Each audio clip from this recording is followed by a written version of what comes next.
Hey, let them come in. We live. What did you say, Tone? Oh, about Future can't see T.I. on the verses. He can't. He can't. Bro, I don't think he can either. Yo, bro, In Atlanta, maybe. In Atlanta, let me hear the old niggas talk. Let me hear the old niggas talk. What y'all saying? What I'm saying about what? Y'all saying that Future can't see T.I. in the verses. Is that what y'all all saying? 20 songs. That's what I'm saying. Bro, Mike Will just did a verses. I know he got joints. I know he got joints. For some reason, people act like they don't know T.I. catalog. But you act like you don't know Future catalog. I know Future catalog. Come on. I tell you what I'll do. I'm gonna put the 20 bangers up again today, and then but y'all bro, holler at me. Yo, you do know Mike Will just did a verses, and he played five joints from Future. Mike Will just did that. Okay. Again, and that's only Mike Will. All right, so let's get into the show, sir. Let's get into that later. Let's get into this. You're going to retract that statement, gang. Let me get right. Hold on, my bad, y'all. I'm sorry, my bad. Let me get right. Yeah, this ain't about Future today and T.I. It's about the Ville. My bad. Future's on this album, gang. Absolutely. I know that. Tone, you said the Ville. So what? Oh boy, don't start this, Slander. He done already started with his Wi-Fi, man. Slow ass Wi-Fi. You said the Ville. You said the Ville conviction, but all right. Okay. Well, let's get into it. We wasting too much time, man. JCole, the fall off. We are here. Good morning, Watson. Good morning, Slander. Good morning, my brother Lang. Good morning, my brother Tone. You feel me? Let's get into this. Anticipated project, double project for my man Jermaine Cole. Let's get into this, man. Tone, set it off, brother. You from NC, man. We're gonna let you set this off, brother. You from Carolina. Thank you, my friend. So who the fuck is you? Talk to me. What we doing? Hey, I'm gonna tell you like this. For me, this album is about love for hip-hop, a love letter to hip-hop.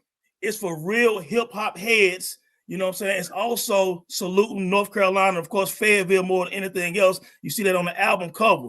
So he did that for hip-hop, he did that for NC, he did that for Fayetteville. And I'm going to tell you, he paid homage to so many different MCs throughout the history of hip-hop that we're going to get into. He took songs, man. You see the influence, the flows, the melodies, the hooks, all that, bro. I think overall, and so I don't want this to go crazy right here, but to me, this is like JCole's His Life After Death double album. But what I mean, not comparing it. I see Mad Slander already. I'm not comparing that. I'm talking about the way he delivers so many different rap styles, flows, melodies, and none of the songs sound the same to me. He touched different eras of hip hop within the double album. That's what I'm talking about. And Life After Death was Biggie's last album. I do believe this is going to be Cole's last album because I think he put everything in this album and there's nothing else to write about.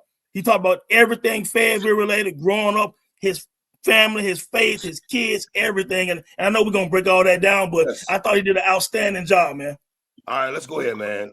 Lang, set it off, man. First song of the fall off, brother. Set it off, brother. Well, okay, so the 29 intro, I think is just like, I guess the opening track, but the real opening track obviously is 2-6, which is he has multiple Carolina tributes, but I think this one specifically for Fayetteville. Yep.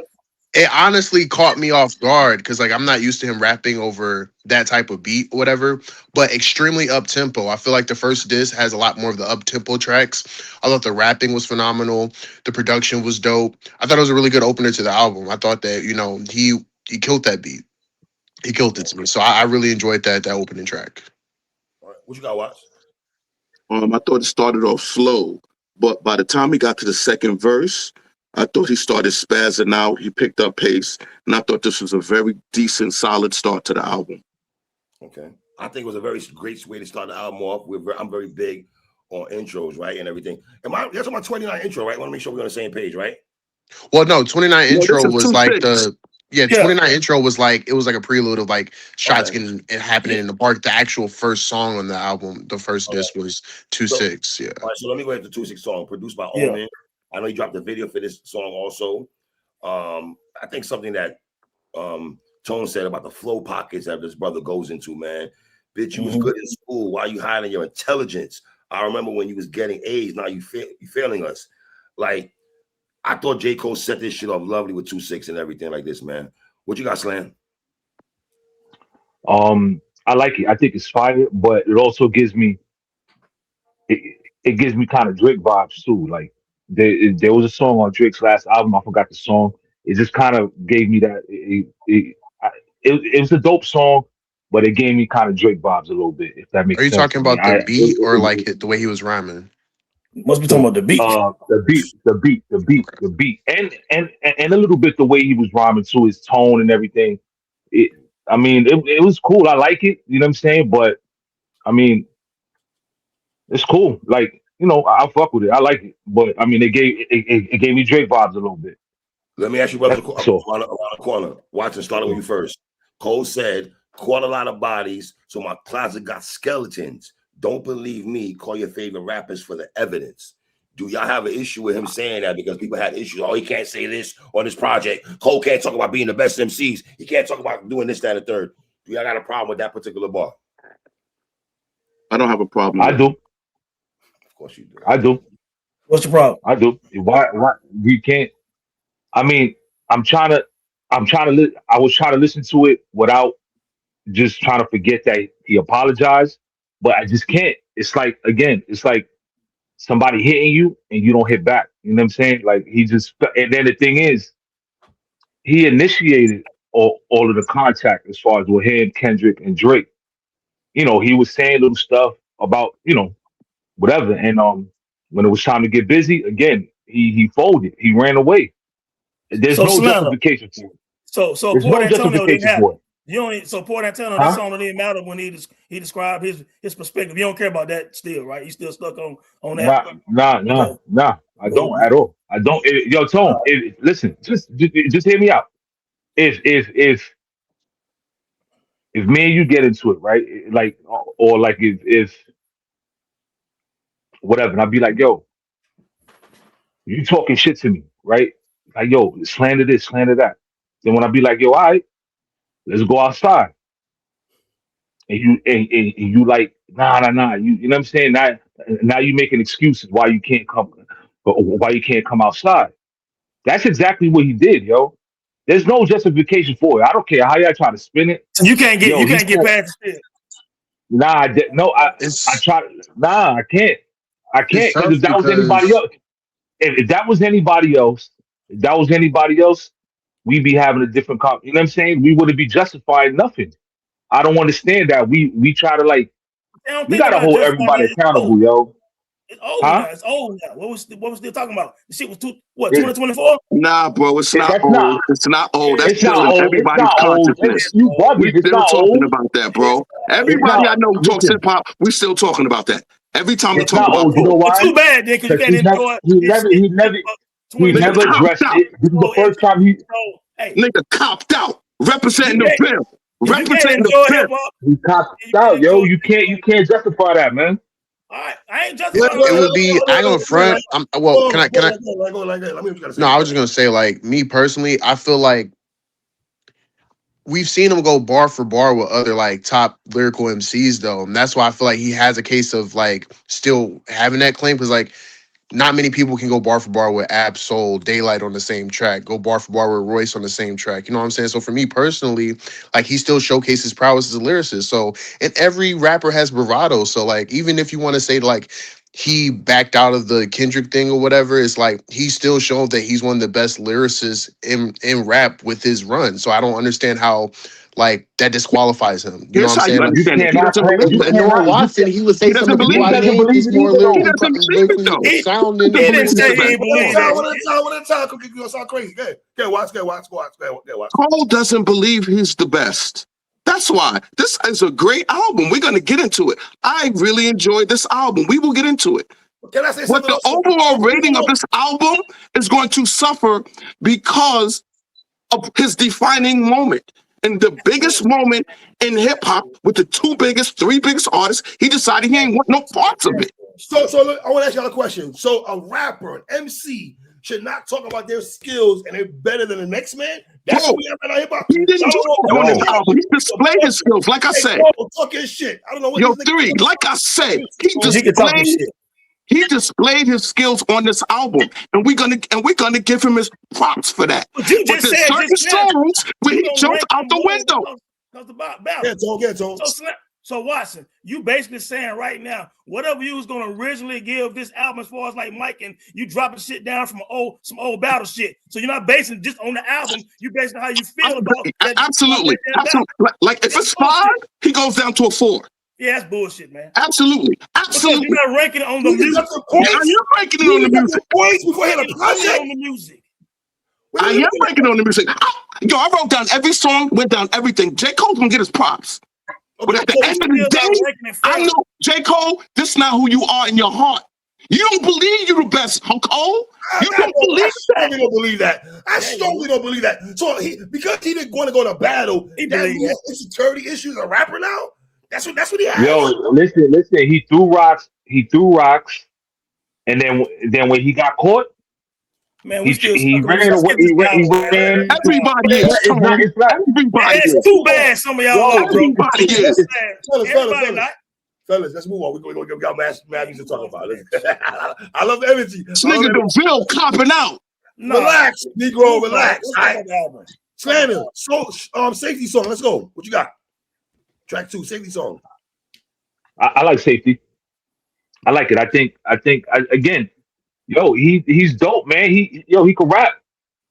You know what I'm saying? I just think, listen, it was a rough 24 songs I had to listen to, yo.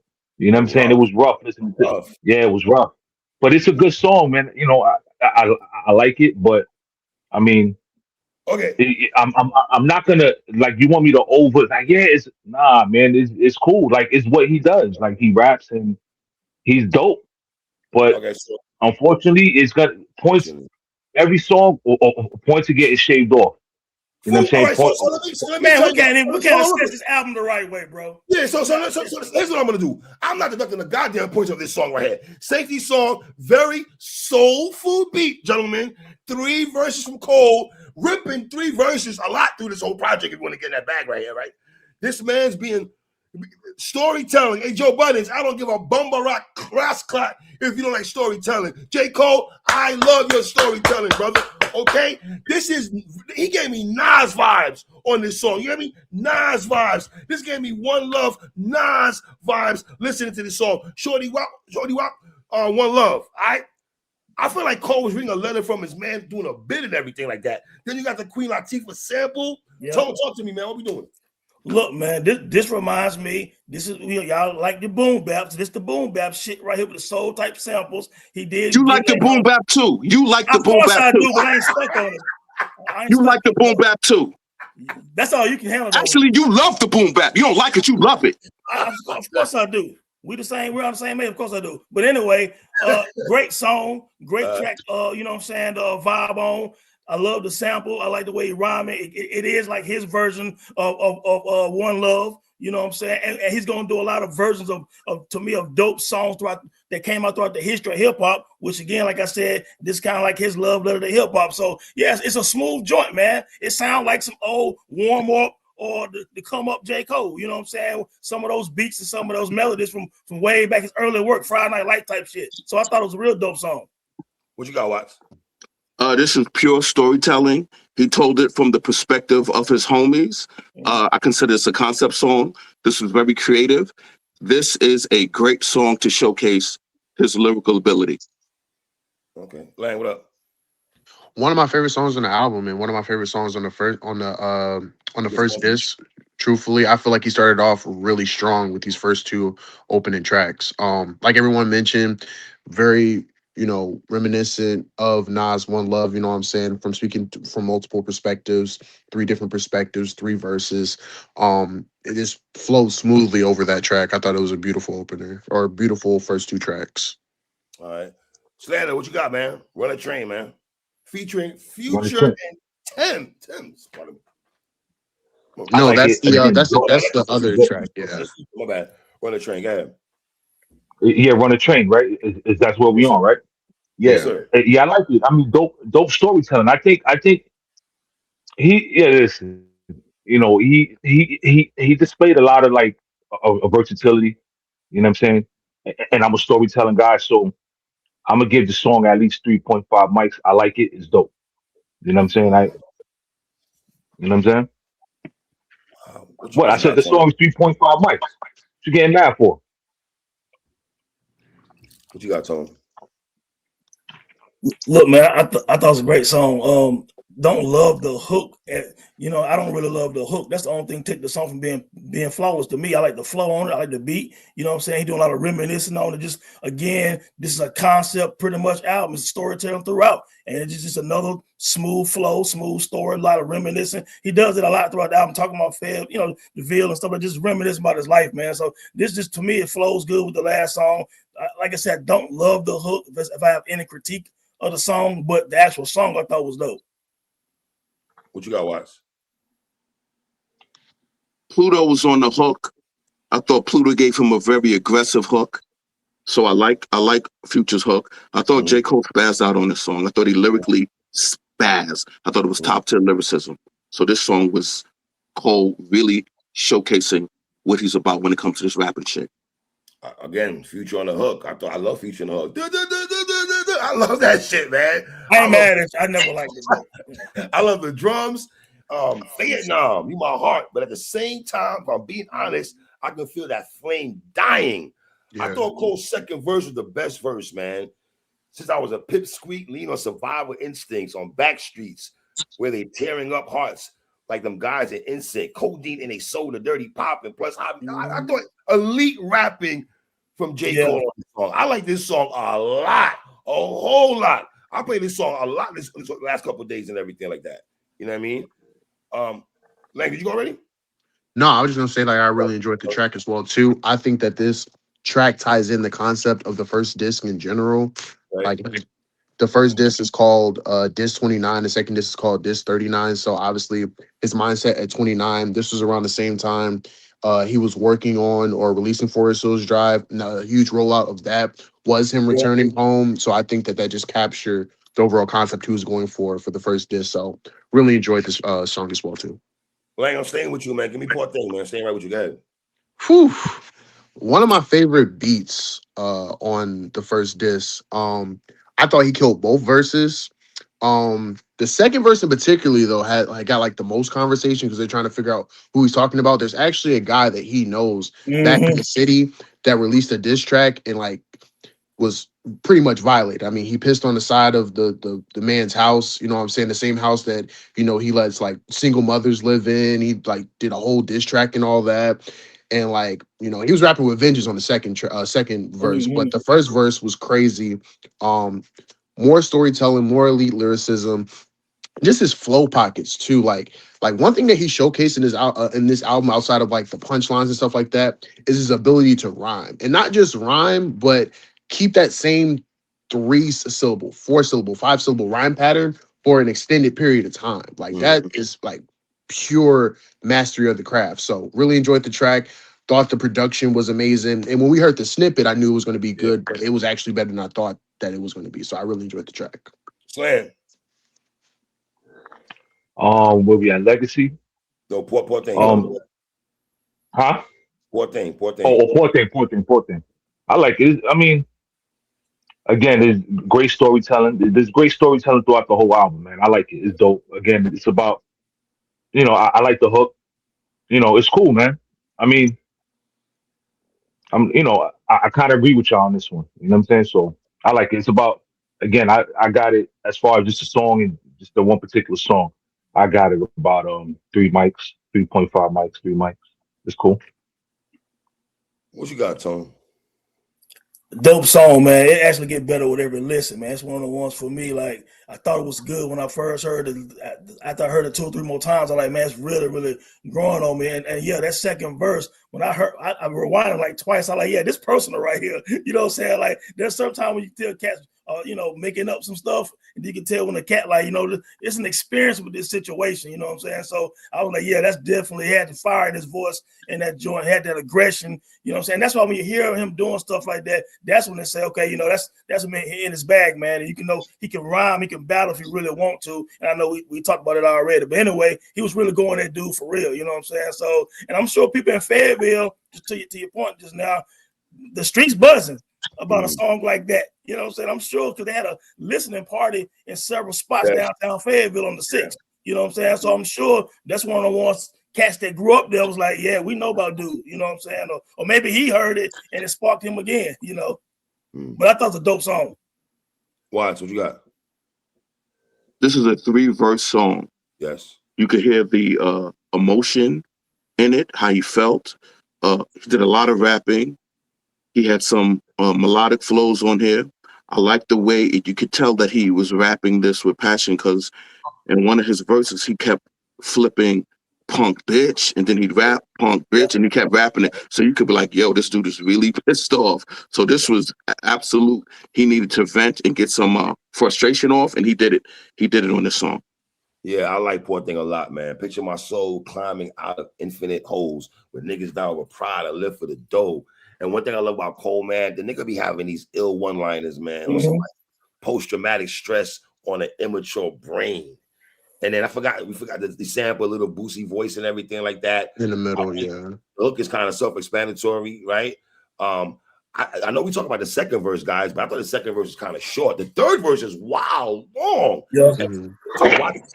About the punk bitch part, it kind of gave me Lang. We cover battle rap where a battle rapper say punk bitch. Tay-Rock, yeah. Yeah, you kind of violence, brother. You know what I'm saying? So yes, I do like Poor Thing, man. Watch what you got, man. Legacy, we're staying with you, brother. What we got? Legacy. JCole harmonizing his regret from a past relationship. I actually like when he acknowledged and talked about white flight. That's something I know a lot about. He wants us to know that he's texting his ex, because he makes sure he keeps saying that. I thought this was dope rapping. All right, Lang, what you got? Yeah, so I feel like this is like a recurring theme, and I would assume that this is the same lady that he ended up eventually getting married to or whatever. Because he does a storytelling portion about how he ended up marrying. We'll get to that track, the Life Sentence stuff, but really enjoyed the track. The intro to the guitar acoustic Cole, I was not expecting that at all. There's a couple of times where he goes to the guitar route, but really dope track. Not my favorite track on this one, but it smooths. I guess it transitions into like the next track, so it's a cool track. It's not my favorite, but it's a cool track. I don't think it's bad. Slam, what you got? Legacy. It's cool, man. Huh? Legacy. I said it's cool, man. Great. Legacy. Yeah, I mean, it's cool. It's like it's a love story, I guess. You know what I'm saying? His love story or whatever. I mean, it's cool. It's like PG-13 love story type shit, man. I mean, it's cool. Let me guess. Right. Another 3.5, right? It's cute. It's cute. It's cute. It's all right. All right. Well, track for me, Legacy. Jay-Z had a song called Legacy. Neither here nor there. Cole harmonizing over the guitar before the beat. I thought when the beat kicked in, I thought he went crazy. I like the hook from Cole. Cole not simping about a female. I want to make sure I say that, though. Very mature song about Cole. 3 verses again. I got to make sure I reiterate this again. 3 verses again for the brother JCole. And yes, I'm well aware around the word back with back, because that's exactly the direction that I'm tired of looking at. I like that bar from Cole. You know what I'm saying? Talk to me, Tone.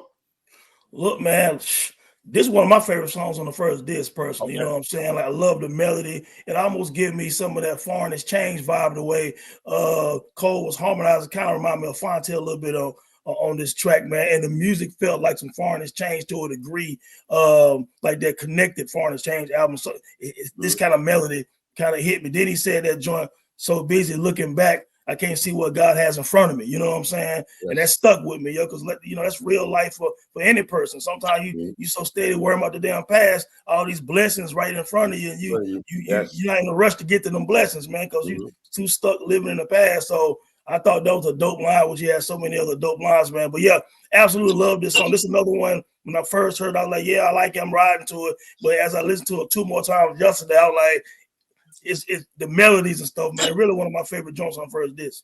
So, you know, Question real quick. this is almost turning into like a best of both worlds type album, dude. This dude is doing a lot of singing on it. It's cool, but I'm not. Yeah. It's like That's He's the trying. Well, I don't go know, go man. listen to MOP I then. don't know, man. Get I out But don't of know, nigga, man. hold on a second. You can't say best of both worlds when it was Jay-Z, R. Kelly, who did a joint venture together. This is Jermaine Right. Cole. Meaning he's doing it by himself. Meaning he's doing it by himself. You get what I'm saying? Where I he's don't think that's harmonizing I don't and think then you he's said. rapping at the same time.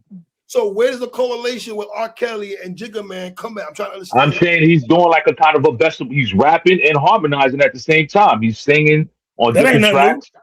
That's not new. Yeah, it's cool. Yeah, it's cool. But I'm like, all right, you know, I That got a ain't nothing new in question hip real hop. quick. like it's not crazy, man. I got a question real quick.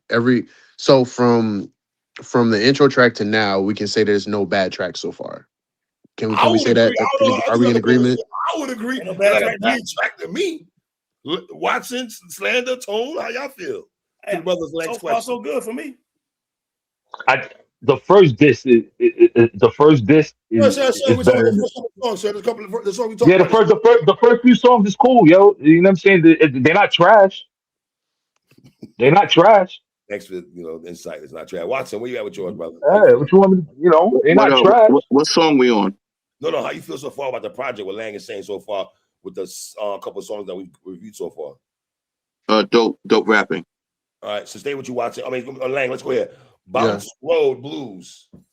Okay, so Woo! I like this song, Like but I will say it feels like it drags for a little bit, just a little bit. really? Okay. Yeah, 5 minutes is kind of long. Like for this vibe, I should say. I Right. wish Cole would have rapped a little bit more. And honestly, I could have did without the future input. I'm not gonna lie. Like I feel like Tim's really made the song at the end. You know what I'm saying? So if it was just Cole and Tim's playing off of each other, I think I would have enjoyed it a little bit more. But I feel like he kind of had he overstayed his welcome. I'll just say it. But I think the track is good. I do feel like it could have been a little bit shorter. And I just would have wished it was just Cole and Tim. So I feel like Future didn't really add anything to the track. That's just how I feel about that. But I like the track though. I liked Cole's first verse, and then also liked Tim's at the back end of the track as well too. Watch what you got. Second Future song. One of the things that tells me is that Cole is a fan of Future. He respects Future. If Cole is saying this is his last album, he wants people to know that I'm doing my last album, and you will hear Future Hendrix, aka Pluto, aka the original Big Three. Original baby. This Original. on this song, Cole reinvents himself. If you listen to what he's talking about, I think this is a dope, smooth beat.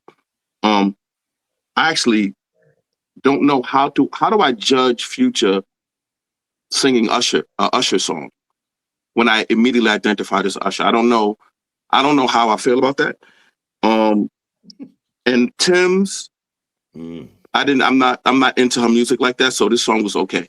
Love Tim. I love Tim's for a lot of reasons, but that's neither here nor there. Let me say this right quick. Bounce Road Blues, produced by the Alchemist. Mhm. All right. Let me say this to you, gentlemen, right quick, brothers. I love this song. Let me say this again. I love this song. Hey, watch. Ready for this, brother?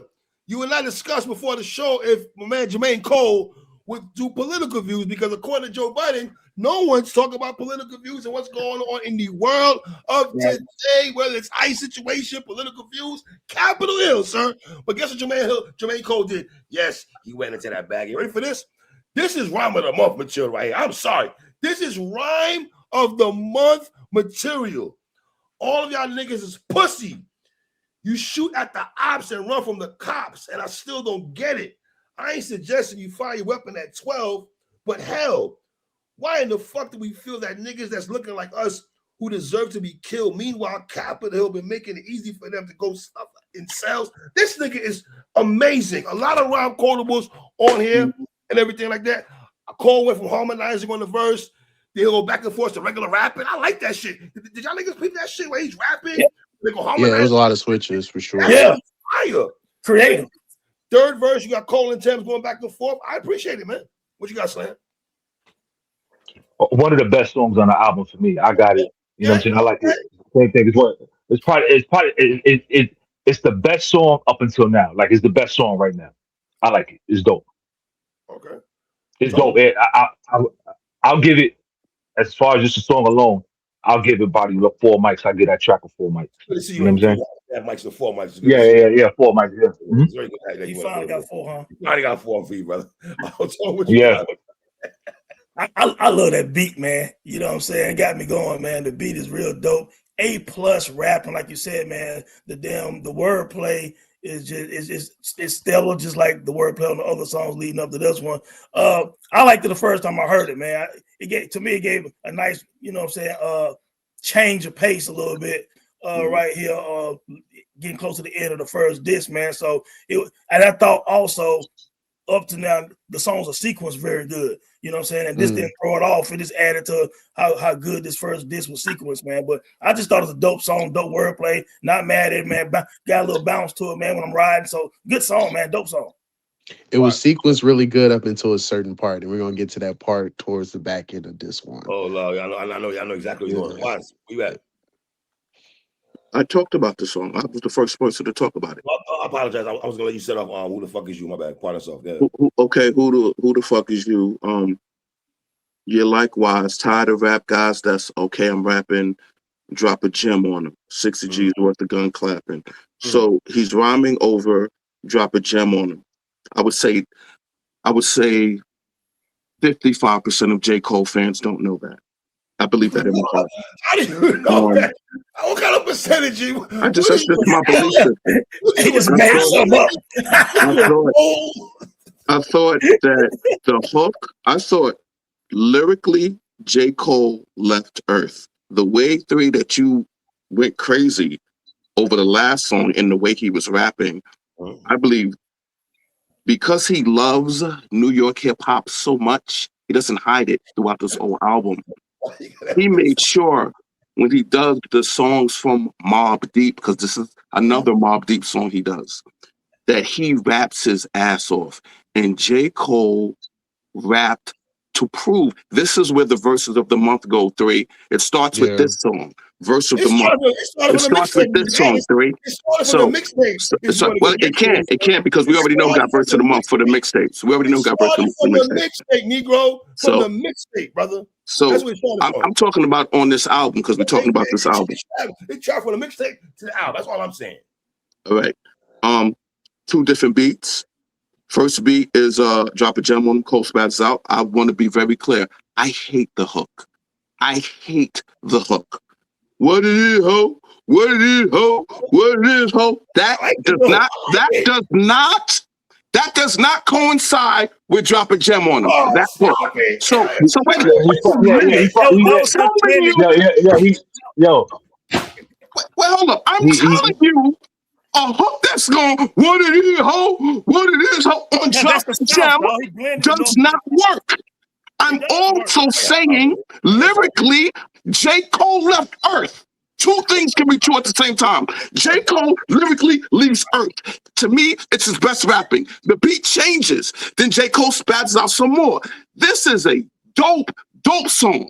My one beef with the song is I hate the hook. That's it. I don't got a problem with the hook, sir. I like this song a lot, very much. Back-to-back fire songs for me, according to JCole.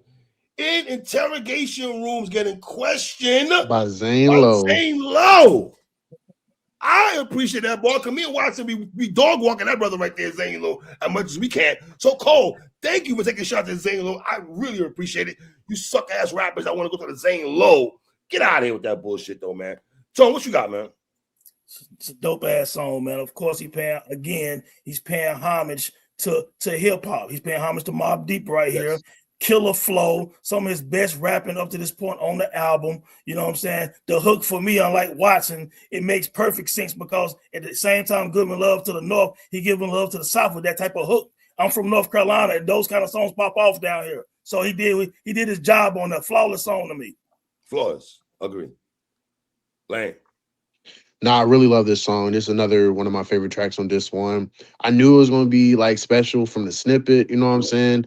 And like Watson mentioned, man, the brother left Earth. Like the first the two verses were really good. I even like the switch up, but I would say like the first two verses are like the things that I really enjoyed about the track. The numerology line at the end of his first verse was nuts, you know what I'm saying? That was fire. The closer you have for the second track before going into the beat switch up, like it was just amazing. And then again, like Matt, actually like Slander mentioned, showing his versatility, right? He showed you he can rap over a traditional hip hop beat, then he switches it up and goes to a beat with a little bit more bounce in it, and it still has that same comfortability on that track as well too. So one of the highlights of the overall album, in my opinion. So I really enjoyed the song. Slam. Song is fire. I like the homage. You know what I'm saying? The drop a gem on them. Homage. I love it. I love the beat switch. I'm right on watching on the hook though. I can't fuck with the hook. I think the hook. I gotta shave points off the hook. I don't like that hook at all. That what? Yeah. I think he was trying to do too. That shit though. I, I I think he was trying to do too much with that. I didn't like that. But overall, he was trying to do. It's fire. The hook. That what it. I didn't like the hook. The song itself is fire. That's gonna ring off in the club though. Believe that. That'll ring off. Hey. Because that's what makes a great hip hop song, as long as it rings off in the club. No, but that's what you got from it, man. I ain't gonna hip hop, so sir. It's a part of hip hop. That's what I know. That's why Future will beat T.I. because Future has all of those kind of songs. Man, we ain't going. Future got all them kind of songs. We're gonna talk about T.I. a little bit later on the album because he gave a major shout out to T.I. on this album. Shout out to T.I. Yeah. Watts, talk to me, man. Drums and bass. Drums and bass. Sick delivery. Sick storytelling. This is one of my favorite songs. This is another one of my favorite songs. So back to back, JCole now is just rapping at a level where you're like, if you think he's the best rapper in hip hop, these two songs are proving your point because he's really showing you how dead nice he is. Like you're listening to it like, yo, Cole, like I listened to Cole and like, yo, Cole is nicer than I thought he was. Like he kept giving me that feel on this. So, wait, hold on, can I ask you a question, sir? What is nice than what you thought he was? What does that actually mean? This is what it means. That means that he's so nice that you're hearing him and you're like, yo. He's been nice since day one. Yo, you know what? Stop it. He's nice. He's nice, but yo, cut it out. Yo, he's doing too much. He's dormitory rap, yo. Hold on. You don't even believe it. Hold on. Can we go back to Watson? Because I actually want to know what Watson feel about the hook. Because like, if you thought the last hook you didn't care about, how did you feel about this hook? Because I thought this hook was great. I like this hook. Like this is one of my standout songs on the album. So on the first disc. So I really like this. This to me is dope. What's great? One of the things that's going to be so frustrating when I give my overall rating and review of this album is that Cole's storytelling is top notch. So that's what I'll say. All right, so let me go ahead. Drums and bass, man. I like the piano in here, Watson. You know how much I'm a piano freak. I love the piano in here, man. Another introspective song mixed with gems and grown man bars is something you got to deal with, man. Cole flow is dope, but the wordplay, life was a trip. You can't predict the random way it ends. Bullets travel straight through their skin like gamma rays in the wind. Winds came when I anointed my gems. The shit I write so fire, I got my hands afraid of my pen. The niggas rapping on his pen. None of you niggas don't talk about your pen no more. I love the pen. It's the pen right there, okay? Shout out JCole for talking. What are you talking about? I just told you how dope the rapping was. Who are you talking to? Talking about the pen. There it is right there. Wait, who are you talking to? I'm telling you, this dude is dead nice. He's talking about actual rap. He's talking about actual rap. Who's disputing that? Sir, I'm talking about rappers. You defend the rappers right now? You're an analyst, sir. Slow down, analyst guy. I'm talking about the rappers, analyst guy. Not you. Pump your brakes. Let the guns down, brother man, okay? I love you, Watts. What you got, Slam? Listen, man, I think it's dope. Again, great storytelling. You know what I'm saying? Like I like it. You know what I'm saying? I give it overall. storytelling alone. Oh boy. Saying so. Storytelling. Yeah. What you want me to give it? 5 mics, nigga? I'm not a stain like you, B. You The gotta fuck? give it 5 minutes. Give me more. Because when you became a stain, You don't gotta give yo, it 5 son, minutes. Give me more. So yo, it's dope storytelling. It's dope The mute is storytelling. cat. You know what I'm saying? Look, he's the antagonist. He's gonna give everything a 3.5 anyway. I don't even know why he even talking about the damn album. But anyway, yeah, to your point, It's man. why? Because I'm not giving it 5 mics, nigga. Yo, he's all right. He's all right. You the one that want to give him passes. You don't want to give him passes for putting his fucking tail between his legs when he was running his mouth. When he was running his mouth, he's soft, dude. He's soft. He's soft. I'm giving him. He's soft. Get out of here with that shit, man. Because if that was somebody else, we'd be talking crazy. If that was somebody else, we wouldn't be having a discussion. How many times you gonna say the same thing, man? Come on, man. Yeah, because you try to sweep it under the rug. You try to sweep it under the rug, bro. I'm not denying the rapping. I just think the niggas, you know. Stop crying. This the air platform. Get out of here. Stop crying about JCole battle. And then we talk about this album. Y'all already gonna take points off the mic rating because of damn 2-year-old battle. So I'm definitely taking points off. Absolutely. That is crazy. Absolutely. I will. Put your hand out. Get this out of here with that. Out of here with that. Nah. Okay, break it down. So okay, break it down.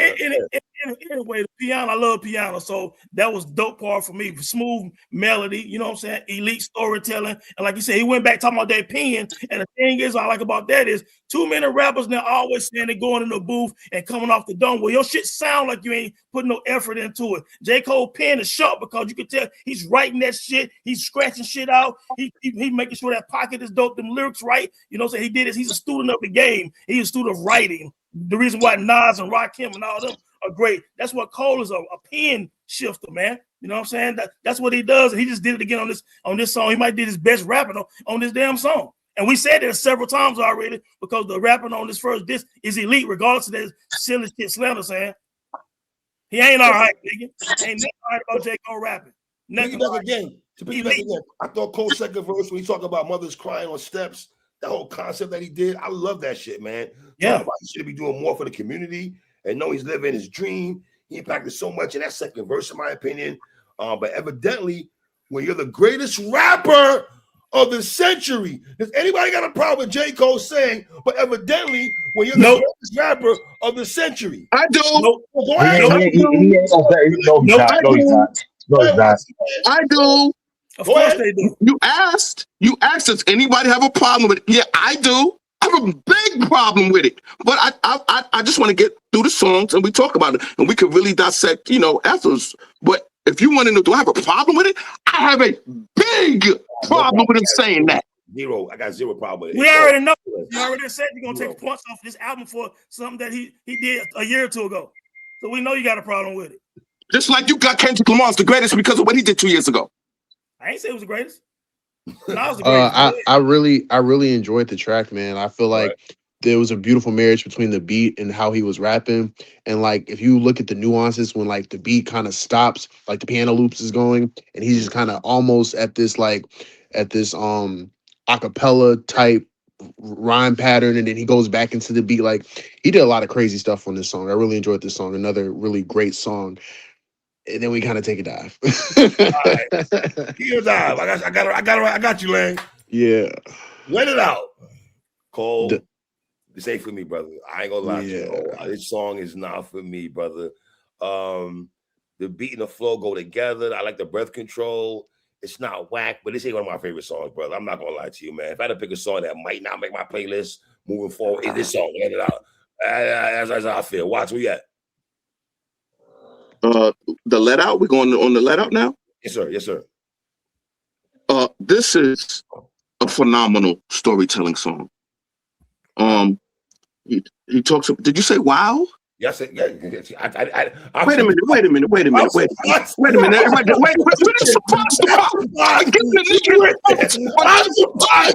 went there. That's all. I'm talking about. Wow. Go ahead, man. Surprised you went there, brother. Go ahead. Surprised I went there? Nigga, it's a storytelling song. Go ahead, brother. Fire storytelling song. This is actually a great song structure. Cole is going into different flow pockets.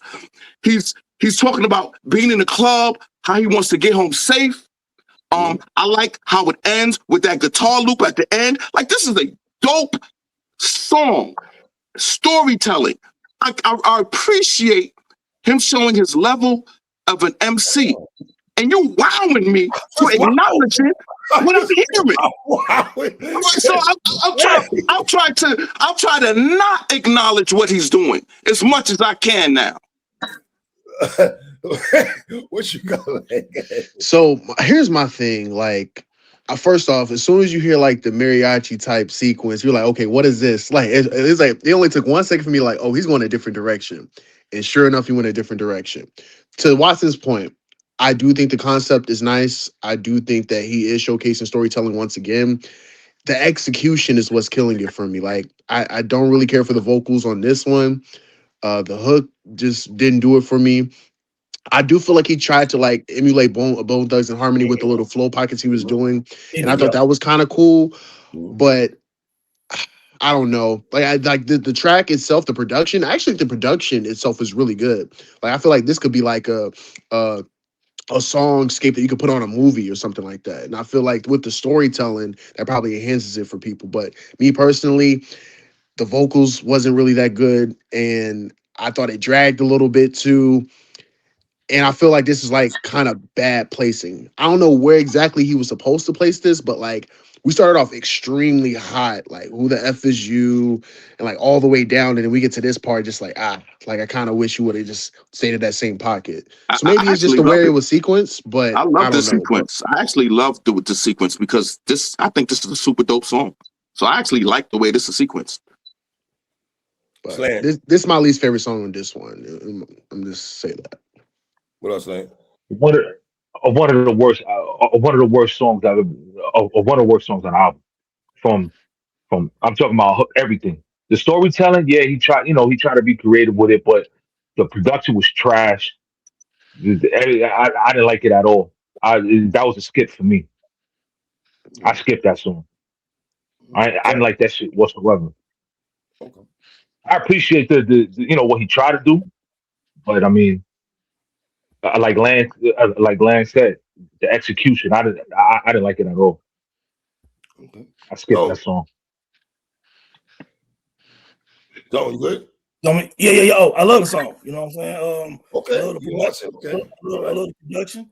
I love the production. And as far as the placing on that drum and bass, I think somewhere in that last verse he's saying something about the club. It was a transition for sure. It was a transition.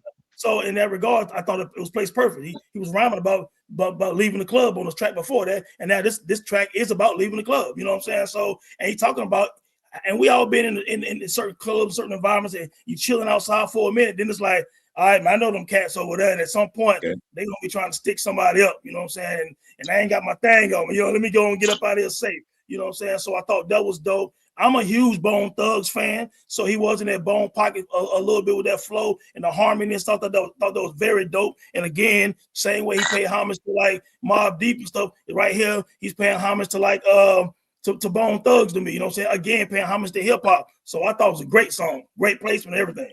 Thought the flow perfectly. Interesting, gentlemen, right? That Watts and Tone really rock with this song. I like it. This is the beauty of hip hop. This is a part of hip hop that I love a lot, right? That Watts and Tone on the same page, and then me, Slander, and Lang on different pages. That's the beauty of hip hop, though, right? I'm gonna go ahead, man. Bombs in the Ville, hit the gas again, man. A song with a melody for the ladies, co-harmonizing the beat switch up, and the second song I didn't really like, fellas. I gotta be honest. Back-to-back songs for me for Cole with Let It Out and Bombs in the Ville. That's not one of my favorite songs on disc one. What you got, Slander? Trash from top to bottom. That song is horrible. The same thing with the Let Out. Trash. I didn't like it at all. Nothing about it. The hook, the production, nothing. Skipped right over it.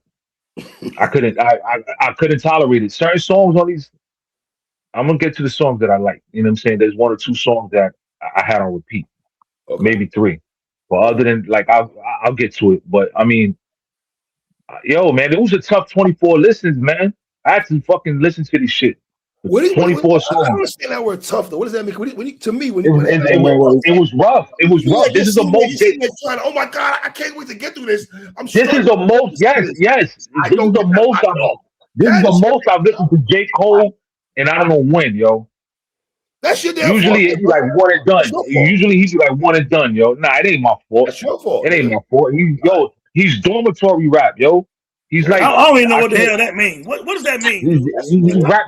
What does that He mean? raps your niggas in the Sound dorm and stupid. shit, man. He's What does that like mean? pep rally, pep rally music. Were you saying that when Kanye West dropped College Dropout? Do you say that also dormitory rap? Do you use that terminology when Kanye West dropped College Dropout? I'm just curious to know. That I liked it when it first came out, but it didn't age well for me. That ain't what I asked you, brother. I said, did you claim that as What? dormitory music? Is what I'm asking you. Did you consider that dormitory Not, music? nah. Okay. All right, Tone, what you got, man?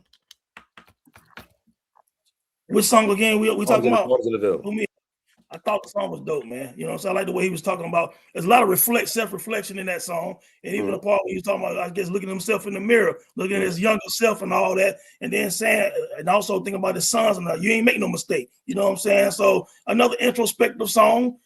He shared his life, man, just on a high level throughout this joint. This is another song where he just sharing his life, man. You know what I'm saying? This is his life story, the fall of his life story. And this is just another song that complement, for me, the vibe of the album and the angle and the direction of the album. Dope song for me. Watch. I like this song. As soon as I heard him say, make a nigga fall like a mulberry cross, I was like, oh, okay, I hear this. So I was into it. I like that he rapped on 2 different beats. I thought he displayed that he could rap really well. So this was a solid song to me, bro. I like this joint. Like, I'm not gonna lie, I did not like the first part of this song at all. I thought the first part of this song was not that good. I mean, the lyrics are always gonna be there, but didn't care for the beat.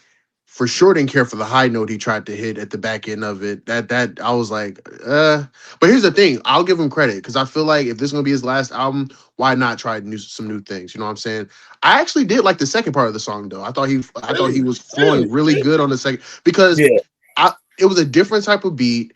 And he kind of showed a different vibe. And I love the fact that he incorporated the drums off of Ludacris, What's Your Fantasy? Like I thought that was actually a pretty dope touch. You know what I'm saying? Yep. So I did like the second part, especially when he got into like the third verse and like said, I'm having a conversation with my younger self, you know what I'm saying? And like, just continue on your path. I feel like there's a world where he could have did that concept in a much better track, but I do like the second part of the song. I don't care for the first. So for me, he is 1.5 bad songs so far with those two. So all right. Let me go ahead, man. Lonely at the Top. Hey, Cole, man. This being a bonus track makes no sense to me. This song is fine. Okay. Compared to Let It Out and Bombs in the Veil, I love this song. I love this song a lot. In the words of Max B, this is wavy. I really love J. Cole's smooth monotone thing on here, man. What he said, that childish admiration, like back when I posted hanging. This being a bonus song again is wild to me. And then he goes, listen, I want to help my favorites to find that spark again. I mean, talking to the rappers that you like or rappers that just rap, talking to rappers, period, and trying to get them back in focus. I love what Cole is talking to his peers, man. Storytelling. This is a very, very, very, very dope song, man. He also sampled Benny's intro from Talent Talk 3. And Benny talked about publishing off this also on Twitter. He spoke about that also. You know what I mean? Lang, talk to me. really dope track. I think it's also interesting he has this as a bonus track because I think this is a perfect way to kind of blend in the concept of the fall off, right? Having a favorite rapper that once was revered a certain way, and then the quality of their music diminishes over time, and him longing for them to still be at a high level. But then he kind of internalizes it and says, well, maybe I've changed as an artist. Maybe I'm not pushing myself in a certain direction. I thought it was a really great track, and it's crazy that it was a bonus track, but I thought it was really, really good. And I also think that it ties in beautifully going into the next disc. What? This is introspection. It's introspection. It's self-reflection. And while he's rapping it, he comes to a realization. maybe it's me. Maybe the pedestal that I'm putting my rap idols on isn't how I'm viewing them. It's through my journey and through my growth. So I thought, once again, this was a mature, I would call this his 444 moment of the album. Okay. So, you know, I was talking about how important is the end of a CD or album, right. whatever. And this was a perfect damn ending. It tied to me the whole everything together because, like Watson said, it is self-reflection. You know what I'm saying? So it tied in all the previous songs and ended perfect. So you can start that next disc off and you don't miss a beat. To me, I think like it's like a transition. You know what I'm saying? It was a perfect transition with that, man. And again, yeah, he just tied it together, man. I thought it was a very, very dope song, man. Real smooth, nice production. You know what I'm saying? So yeah, great ending to the first disc. Slander. Dope. I like it. I think it was a dope ending, you know, for the first disc as well. I like the fact that he's paying homage though. You know what I'm saying? Like I can respect that. You know what I'm saying? I like the Benny, you know, the Benny sample. It was dope. It was fire. Introspect, like Watson said, it was dope. I like it. How many It mics was for the dope. first? How many mics for this one, Slander? For this one, how many mics you give This one, yeah, this one, I give it a strong 3.5, maybe 4 mics. What you got, Watts? We're giving the mics by the disc range. I'll give it 4 mics. 4 mics? All right, what's one right there, Lang? No, I'll give it 4 mics. I'll give 4 mics. What you got, Lang? Yeah, I got about a strong 4. And with more time, because it's really only been 2 days. So Right. I don't even feel like we digested all that we needed to digest Right. within these 2 days. But a strong 4 for sure. I do think that those last 2 tracks kind of took away from it, but a strong 4 for sure. And I also think the beauty behind this track is that like the disc 2, he goes on to honor a barrage of MCs that he kind of mentioned, that he kind of was alluding to in Lonely at the top. So I think that was a great transition. Yep. And I'll have a hot take. I feel like this 2 is better than this one. That's just how I feel. We'll get into it in a little bit. So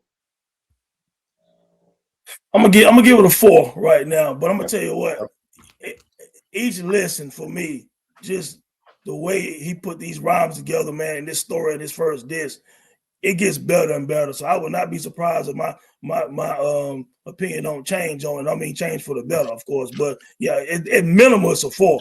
Minimal. Right. I'm in agreement with all you guys here. I got 4 mics, strong 4 mics, and everything like that. The Let It Out and the Bombs in the Ville, only 2 songs I particularly don't like too much. But everything else is a masterpiece in my opinion, man. Storytelling, even the harmonizing was not annoying to me at all, and stuff like that. So yeah, I got Cole with the first 4 mics for the first one. Watch, set it off, man. This 2:30 intro, brother. So he sets it off singing and harmonizing. Now, in terms of rapping, in terms of displaying the ability to rap, JCole is rapping at the highest tier of lyricism. Like, if you want to argue, if I say I got a favorite MC who's just the best lyricist, and you say, well, JCole's my favorite lyricist, and I'll prove it right now in 2026, and then you play this song, I'll be like, oh, yo, he going crazy, head on and jazz bass, right? Mm-hmm.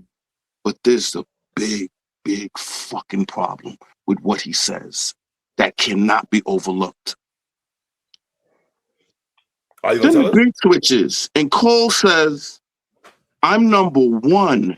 You getting the gist? Anything lower, you better reconsider your list. Yeah, Cole. Yeah. That's right. That's good shit, Cole. Yeah, Cole. Yeah. Yeah. Yo, three. Jermaine Cole. Yo, 3.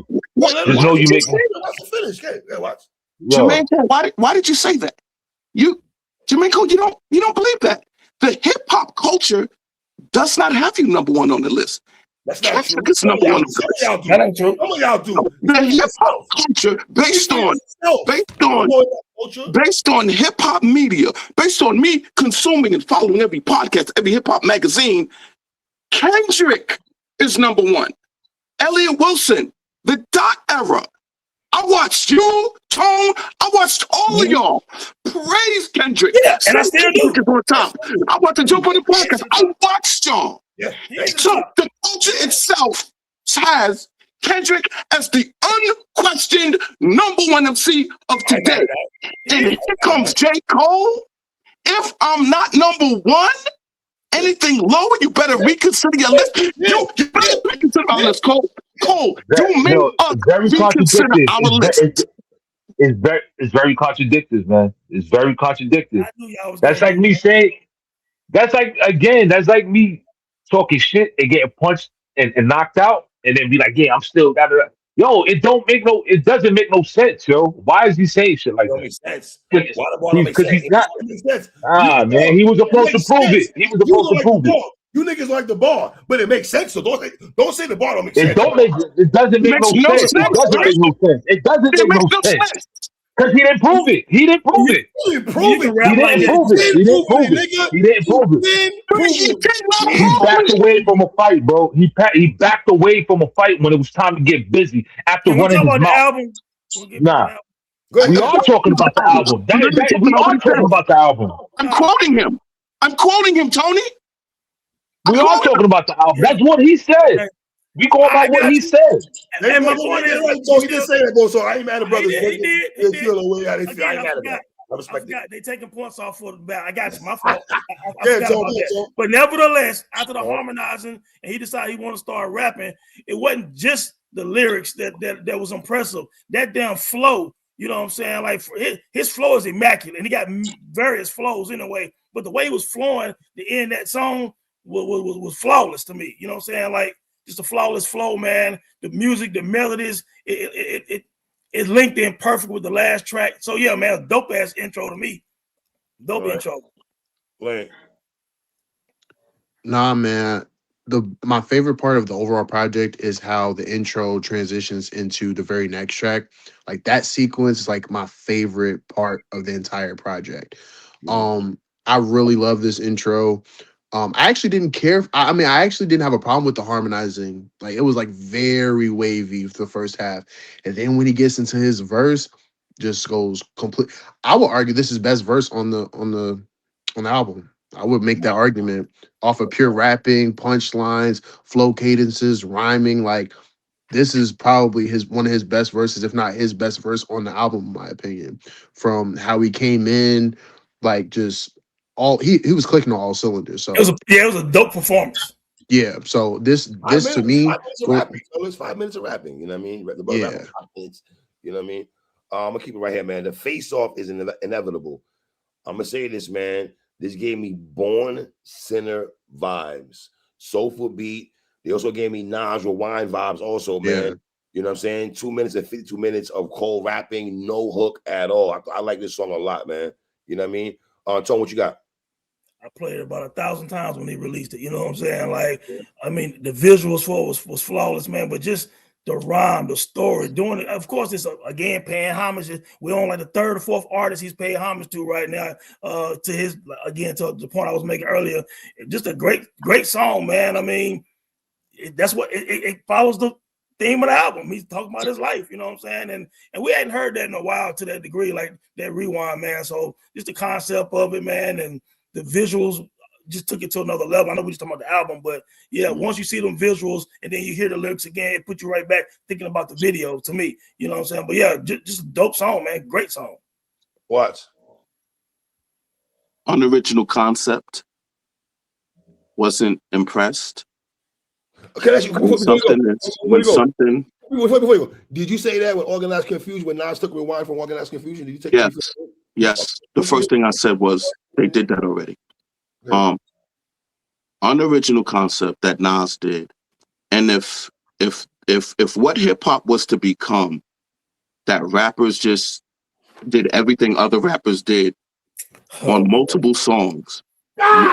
What would we call it? If we were to take a great album, and on the great album, the rapper is just saying, okay, I like what Big did on Warning, so I'm going to do Warning. I like what Bone Thugs and Harmony did on First of the Month. I like what Twisted did on Adrenaline Rush. And I just recreate everything that they did and then present it. There are people who are not going to know that it's unoriginal. that it's been done before. So did you, A lot of people Did mentioned that it was paying did y'all homage to have a problem Nas, so with they Snoop? obviously It was So, paying so, homage. so what, Did y'all have a one problem of the one of Did y'all the have a problem things that I've with noticed. Daddy? Did you have One a of the problem with things. Snoop doing the story? I want to ask you a question. I want to ask you a question. Did niggas got a problem with Snoop Dogg doing Lottie Dottie? Yes, I had a big problem with it. It was horrible. It's the worst song on Journey Style. You love Black Star, right? You love Black Star very And much. I hate fucking Touching Story by Most Def. I hate it. have a problem with it. Okay, I hate it. I have a problem with it. Hey, So what definition? So, bro, listen. I'm just giving you my opinion Yes, sir. Yes, sir. on this. Mhm. And 3, you'll appreciate this. Yes, brother. MC Lifetime. We're not doing Street this. Fighter, Dope Style Taker. Don't say Say your it face. to your You ain't face. never a faker. You Okay, ain't my shit but a God. faker. That's crazy. That's ridiculous. Go ahead, Slander. Jesus Christ. MC Lifetime got pulled out. It's all right. You know what I'm saying? Like Jesus it Christ. wasn't. It's all right, man. It's not. What impresses you, brother? Respect. What impresses you? Yo, I don't like. It's cool, man. I just don't take that dude serious. I don't take him serious. Right. I just don't. Over a bad. I don't take him serious. He he can rap to say listen. To say he can't rap, I'll be lying and being That's disingenuous. all I care about rapping. That's all I care No, about. he can rap. He can rap, but I don't take him serious. You get what I'm saying? There's a difference. He can rap. I don't take him serious. I don't take him serious. Like I don't take him serious. I don't take him serious. So when he's rapping, you're saying you don't appreciate his bars, or you don't take his bars serious? I don't. He's rapping, but I don't. Yeah, I don't take his bars serious. I don't take it serious. I don't. Man, go to the next song, man. The storytelling you don't take serious. The storytelling you saying you don't take that serious. I think he's a great storyteller. I just don't. It's one in out the other for me. Well, then go, man. This track is incredible. I mean, I'm actually surprised Watson have this take of it just being an unoriginal concept, because it's like, one, he's paying homage, right? And it's all about paying respect. And I feel like in hip hop, paying homage is done by everybody. But it's not like he just told a story and rewinded. He did his whole life story and rewinded. And not only did that, kept the same rhyme scheme from beginning to end. Incredible. That's not just taking someone's concept and running with it. That's trying to, at the very least, trying to do it in a respectable fashion and adding your own twist to it. There's not that many rappers that can keep the same tone or keep the same rhyme scheme and also do a life story from beginning to end, and it all makes sense. Like, I don't know. This is my favorite track on the album, though. I don't see how anyone can say that this is not a good track. And let me say something too. We always talking about you want somebody to pay homage, right? Then somebody come and pay homage, and now they penalize for paying homage. You know what I'm saying? A lot of times they say, let me finish, bro. Hold on, bro. Let finish. A lot of times when the cats from the last 2 generations do joints, they're like, oh man, they forget about the people that came before them and all this kind of stuff like that. But Kendrick, Cole, and several of these other guys, they paying the homage, and then you're critiquing them, over critiquing them for paying homage. You know what I'm saying? He did this throughout this album. I thought that was going to be one of the highlights of him having an album for hip hop, his last album. And I'm going to pay homage to people I respect, looked up to, and all that. He talked about that throughout the album. The album cover tone. The album cover tone is everything. We got all the albums. Everything. Everything. Yo, three. You know who's JCole to me? He's DNA. He's DNA. DNA's nice, but don't nobody take him serious. He's nice, but niggas don't take him serious. That's a terrible example, bro. That's DNA. He's DNA. That's exactly who he is. Is literally one of the best battle rappers in battle rap. Yeah, but he out of here with that. But he will never get. You're indirectly saying Cole is still one of the best rappers then, because DNA is one of the best battle rappers in battle rap. It depends on who you compare them to. All right, listen. I bet you DNA never get a Lux battle. He'll never get a Mook battle. He'll never get a Holla battle. And guess what? He's still a top 10 battler of all time, even without them.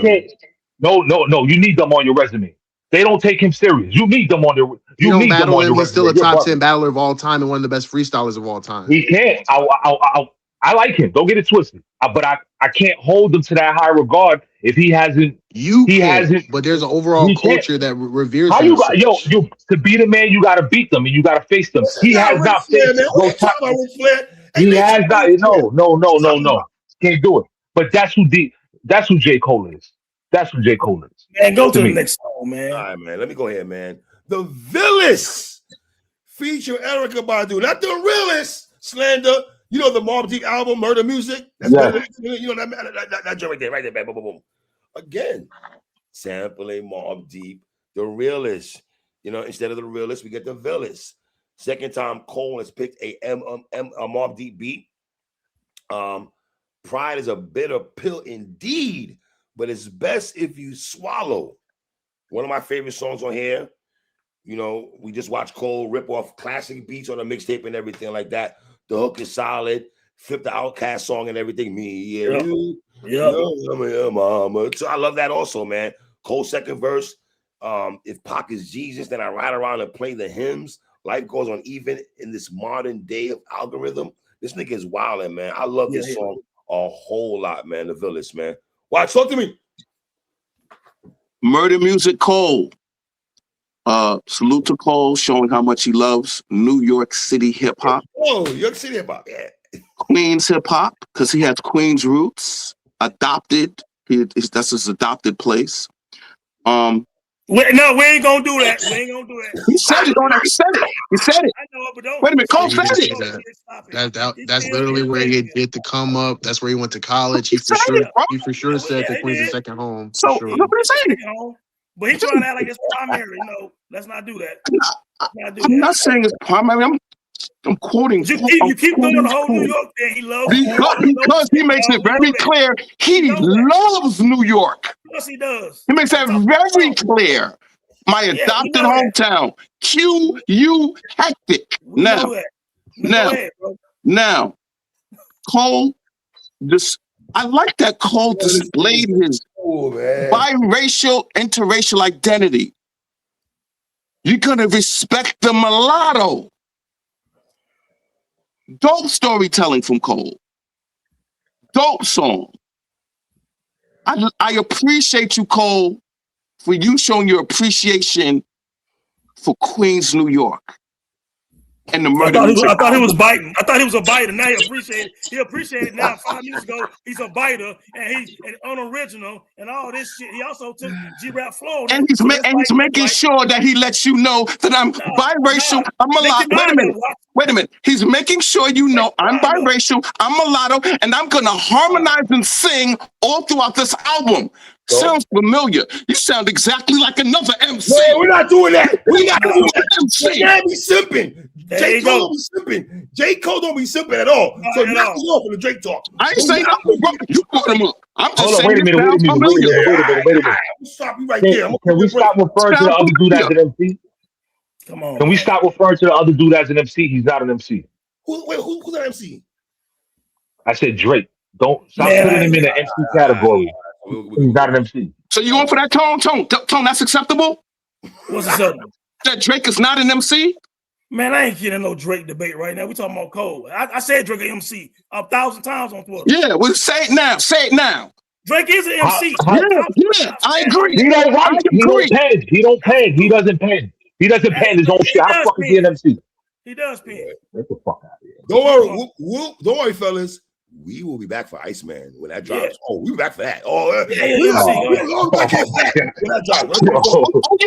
But I'm gonna remember the love of harmonizing that you guys are showing. Jake Cole is singing, Cole is harmonizing, and y'all loving it. Yeah, I do. I like Cole harmonizing over Drake's.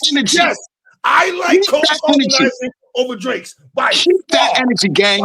Oh, absolutely. In terms of content behind the harmonizing, make sure you say that. The harmonizing with the content that Cole is doing, I like a lot, a whole lot. Okay. Anybody else with the Villains? Who's left? Anybody else? Everybody got their go ahead. Oh, no.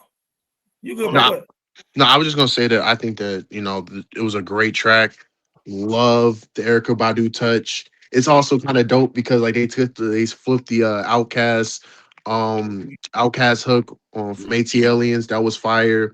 And I thought it was interesting. He chose Erykah Badu to sing that hook. I thought that was kind of funny. But That is none funny. That is but funny. nonetheless, though, really enjoyed his verses on there too. Very smooth. Great track, amazing track. I think that he's clicking all cylinders on this too. And look, he also on this song right here, he paid homage to the North and the South. He paid the homage, of course, again to New York, but then with the Outkast vibe, he gave homage to the South as well. Again, paying homage all throughout the album. He did A it. lot of love given to ATL as well too. A lot of ATL love. So Tone, you notice I said New York. I didn't say the East Coast. I specifically said one city, New York. I didn't say the southern region or the East Coast region. I'm not counting Maine and New Hampshire. I'm specifically talking about New York City. That's what Cole's talking about. This nigga is so petty. I said up north. So if you want to consider that New York, then fine. Most people know when somebody say up north, they're talking about New York, bro. Come on. Let's be serious. We know that. Oh my God. But anyway, yes, he kind of used G-Rap flow a little bit. I like that. Slander, give me Old Dog, man. Old Dog, I like Old Dog. I like Petey Pablo on the hook. I like it from top to bottom. It's fire. I actually, you know what's crazy? I actually like Petey Pablo. Call me crazy. I like him. So I liked him on the hook. You know what I'm saying? I thought it was dope. Top to bottom. I like it. I like the beat. I like the rhymes. You know what I'm saying? Again, Petey Pablo was he was the wild card on this for me. I liked it. I fucked with it. What? I love this because he's showing love to Fayetteville, where he's from. I always support rappers who show love to where they from. And then he took Petey Pablo. Petey Pablo had an anthem when I was living in Raleigh, North Carolina for 4 years, running that place. So it was great to hear that. So I like this song. I like songs that show love to your city where you from. I thought the beat was very hard, very Tupac-ish ambition of a rider kind of vibe for me, man. And you notice Cole's referencing Pac a couple of times through this song. Mm-hmm. You know what I mean? This is a Carolina anthem in terms of the hook and everything like that. And Cole says it himself, man. We on the map. We ain't Atlanta, but we snuck in through. I had a plan put on the land. Like, you know what I'm saying? Like I said, showing love to Petey Pablo, of course, and everything like that. So, yeah, I rock with this song, man. Lang, what you got? No, I really enjoyed this track. Like I said, 2-6 was like anthem for the Ville. This is like an anthem for North Carolina or the Carolinas in general. And it's dope because he has like this he's driving through North Carolina as we speak, selling out like albums out of his truck, going to like colleges and stuff like that, really building the unity back. It's just dope, man. I thought it was a really dope track. And when I listened to it, I'm like, man, like it was dope for him to incorporate Petey Pablo and like acknowledge the fact that even though you can make the argument that like Cole is probably one of the biggest artists to come out of North Carolina, he still has humility enough to say, well, if Petey Pablo didn't like, you know, like kick down the door with his anthem, I probably wouldn't even have a chance. You know what I'm saying? So I just thought that it was dope that he showed love and reached out, and it was dope to see them on the same track. I never thought I would get that, but like it was really dope. The only one thing I would say is that like I kind of wish he would have, you know, reached out to Rhapsody to be on the track too. I think Rhapsody would have killed it as well too.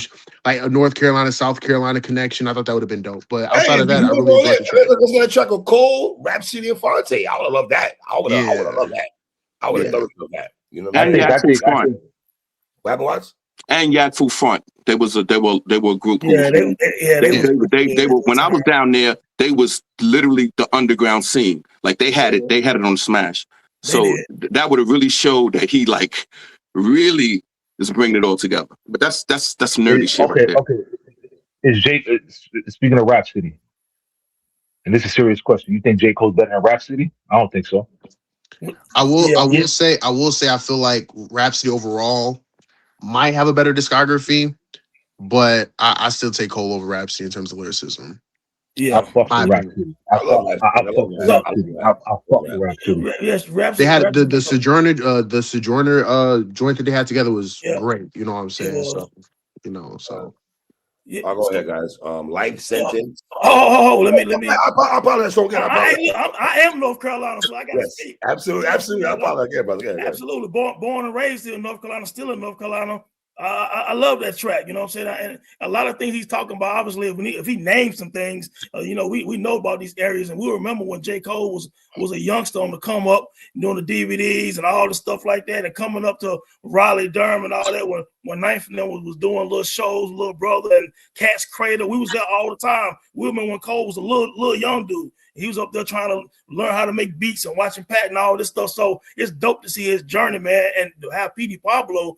Man, when that North Carolina throw your hands up, all that was everything at one point. Every like sports event here in North Carolina, if you went to the Carolina Panthers game, that was the anthem song for the games and everything. You know what I'm saying? So here and P.D. did open the door, and he was rocking with Timberland and all them in Virginia and all that. So he did open the door, man. P.D. was a big deal at one point here in North Carolina. So to have him on there paying homage to them, and I didn't see this track either. I didn't see them ever working together either. You know what I'm saying? As far as, you know, Rhapsody and Fontaine, it's a lot of moving parts to all that.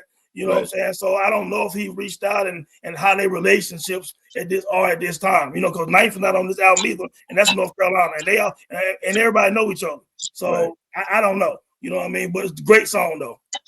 Okay. Next song, fellas, Life Sentence. This is Cole talking to a female, not simping. A3, I know you love this song. Oh yeah, the DMX was very, very good there, man. You know what I mean? He met a real woman and putting on wax. You know what I'm saying? The talk is very self-explanatory. You know what I'm saying? I remember when DMX, I believe, was on the Breakfast Club. He showed Cole a lot of love before he passed. I remember that vividly and stuff like that. You know what I mean? Lang, what you got?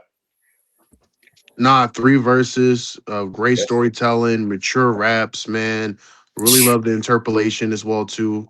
Another person that he had on his wall when he was looking up writing raps, you know what I'm saying? If you guys seen the album cover, it's like a bunch of pictures of like the rappers he looked up to, both in a metaphorical and literally, you know what I'm saying? But another dope track, you know, and I really enjoyed it, you know. And I feel like this track and the next track are kind of a 2 for 1. It's kind of like the same, you know, concept, but really enjoyed this track though. What? Introspective storytelling. He takes the DMX hook, How's It Going Down, from the classic video when DMX is on 125th Street walking. This is a great song. It showcases how easy it is for him to tell a story while maintaining his lyricism. I did not like his DMX impression though, because when I hear him paying homage to DMX, it sounds like a bad homage or interpolation or whatever word people use to justify whatever this is. Okay, Slander. I'm gonna keep it real with you. 5 mics. What? You got this on the 5 mic song? Hey, you been 5 throwing mic joint. Let me just say. 5 mic joint, man. 3.5 mics to certain songs from Cole, but it took from Life Sentence to get 5 mics from me, brother. Welcome to the party, okay? Welcome to the party. 5 mic fire song from top to bottom. I love that song. One of the best, probably like top. I want to say probably a top 3 song on the album. Top 3 song on the album. So that means you got other songs that you feel like are 5 mics then. Out of 24 songs, I like 15. That's listenable. You get what I'm saying? Out of 24 songs, I like 15. That's not bad, yo. Don't give it up too much. Go on my song. No, I'm just saying that's not bad. No, I'm not giving out the mics. I'm just saying, like, out of 24 songs, I like 15 joints. All right. That's not bad. Tone, what you got? Man, I thought it was a great song, man. Everything about I like the beat, I like the rhymes, introspective again. I don't have a whole lot to say about it. I mean, I like DMX, and so I thought he did DMX justice. I didn't hear nothing wrong with it. You know what I'm saying? Like, and again, we can call it paying homage, we can call it what we want to. It's still him showing love to hip hop. You know what I'm saying? And anytime you can show some reference to DMX, it's always good, man. We don't ever want to forget about the dog. Right. So he's not referenced enough. You know what I'm saying? So anytime I hear any MC showing DMX some love, it's always a beautiful thing to me. But I just thought it was a solid song all the way around, man. Real smooth. Again, he didn't compromise his lyrics. I mean, he didn't compromise his lyrics to me any on the album. So this is just another thing, another good song on the album. Watch, set up the next song. Watch. Only You. Yes, sir. This is his Dear Mama song to his wife. I love the content. I love everything he's rapping about.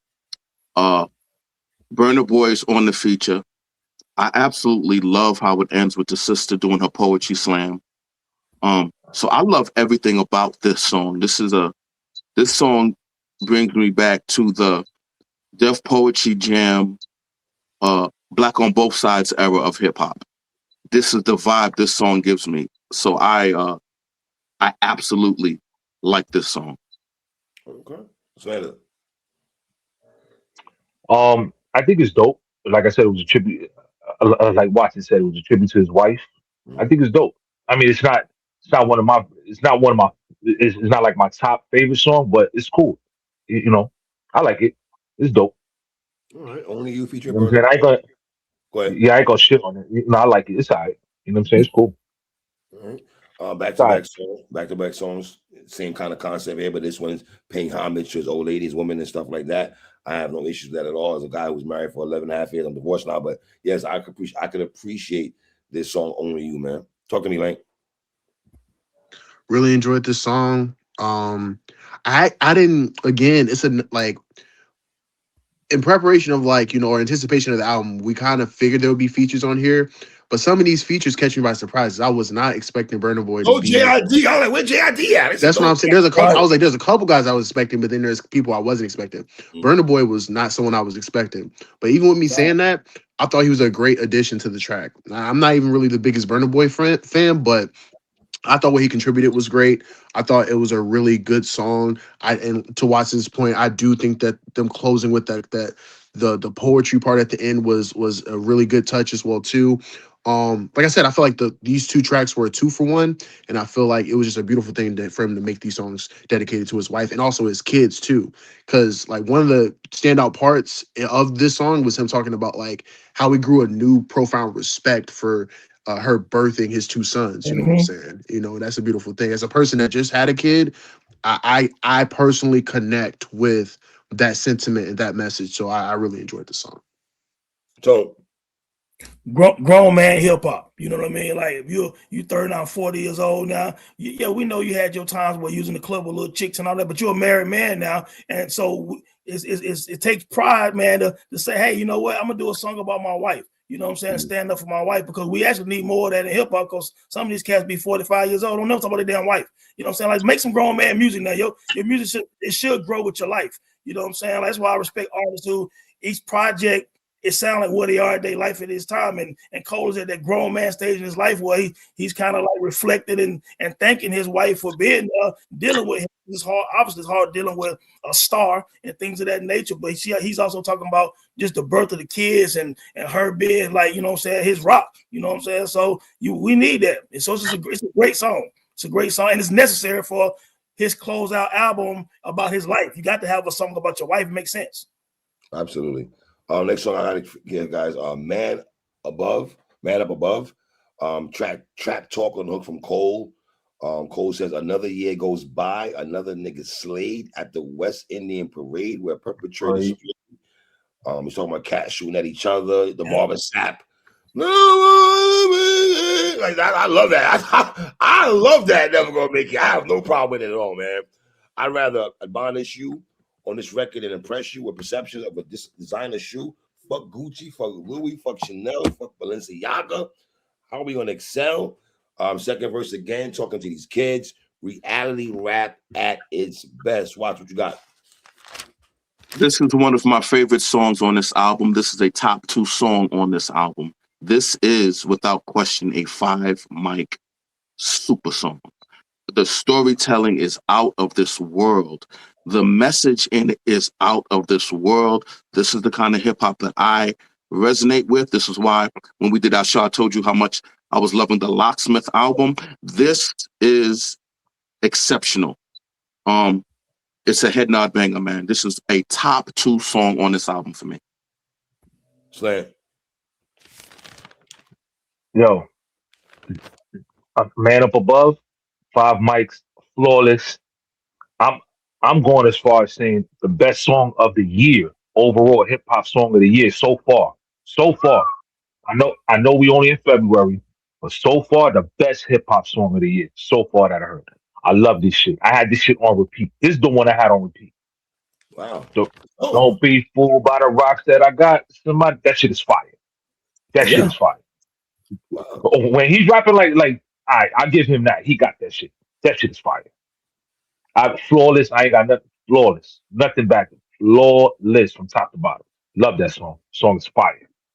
Don't. I would go so far as to say this might be a top 10 JCole song. And it's this Wow. just I ain't far mad as, at that. I ain't yeah, mad at that. I ain't like mad at that. this is a great song, man. This is one of them landmark songs to me on an album for a guy, you know what I'm saying? Like it's a special song, you know what I mean? The lyrics, the flow, everything about it to me was perfect. You know what I'm saying? Like, and I would, and me saying that it's could be a top 10, top 15 JCole song, it's potentially the best song on this album to me. Potentially. Yeah. Okay. I think it's that good. If I wanted, listen, if somebody was asking me about J. Cole to refer them to a song, that's the song I'm gonna give them.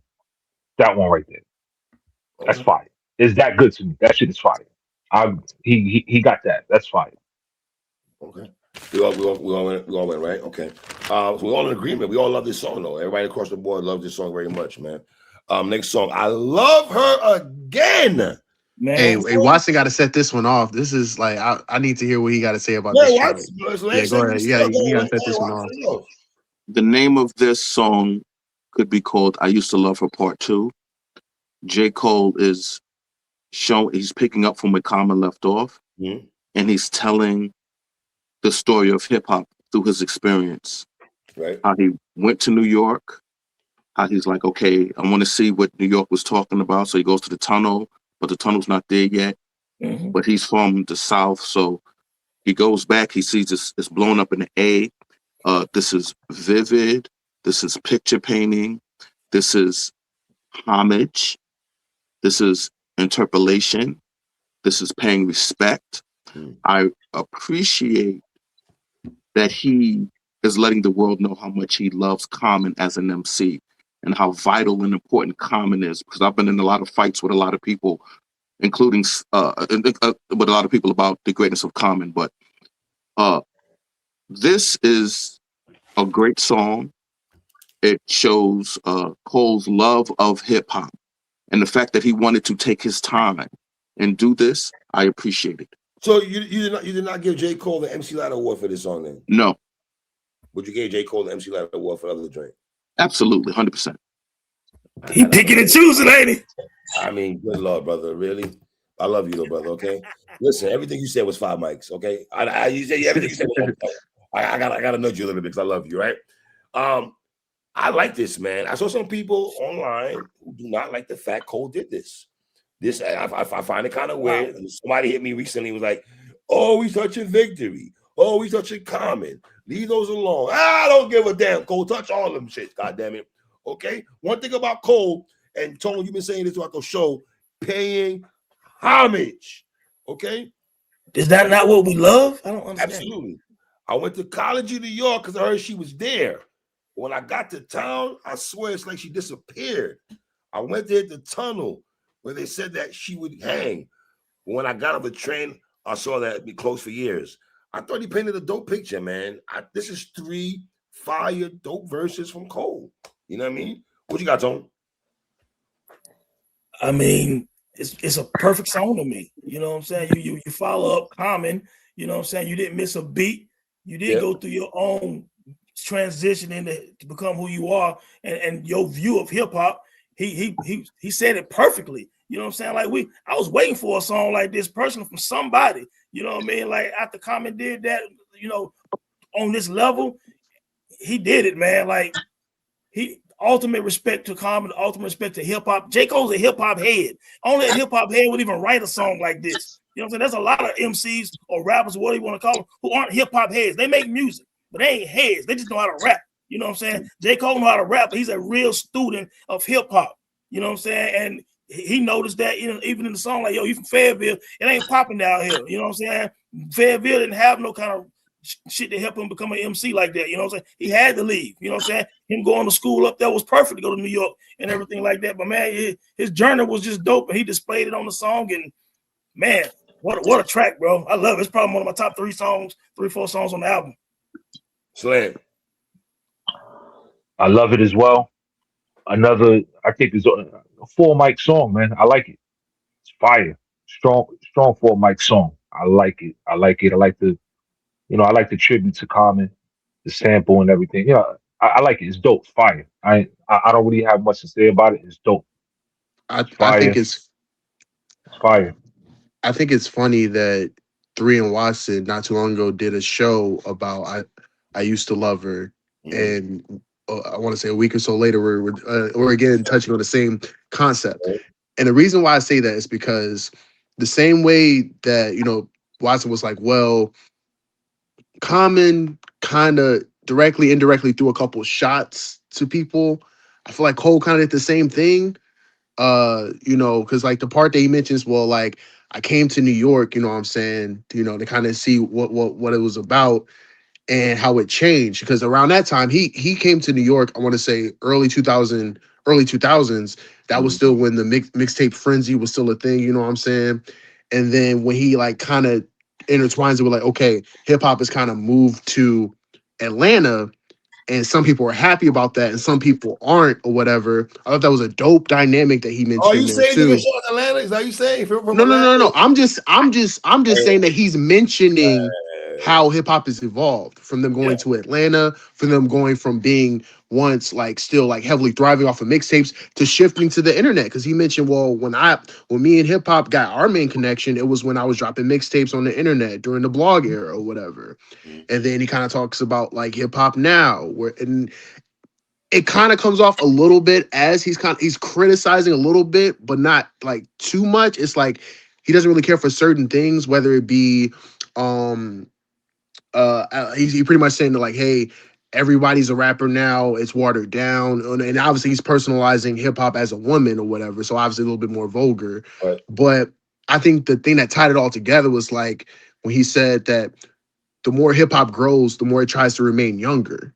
And then at the end, he says, well, son, like his mom was like, well, son, you get her how you meet her. And hip hop has always been that way. So hip hop is always going to evolve. I just thought that it was like a very dope way to kind of incorporate those concepts. The same way that Common was saying, hey, I remember hip hop was here, then it moved here, then it changed. I don't really care for some of the changes, but that's hip hop. He's kind of saying the same thing. Like some of the changes I don't care for, but at the end of the day, I'm gonna love hip hop for hip hop. So I just thought that the way he was kind of able to like personalize that in his own realm and mention like the infusion from the mixtape era to the blog era to now, was just incredible. So I really enjoyed the song. One of my favorite songs on the album.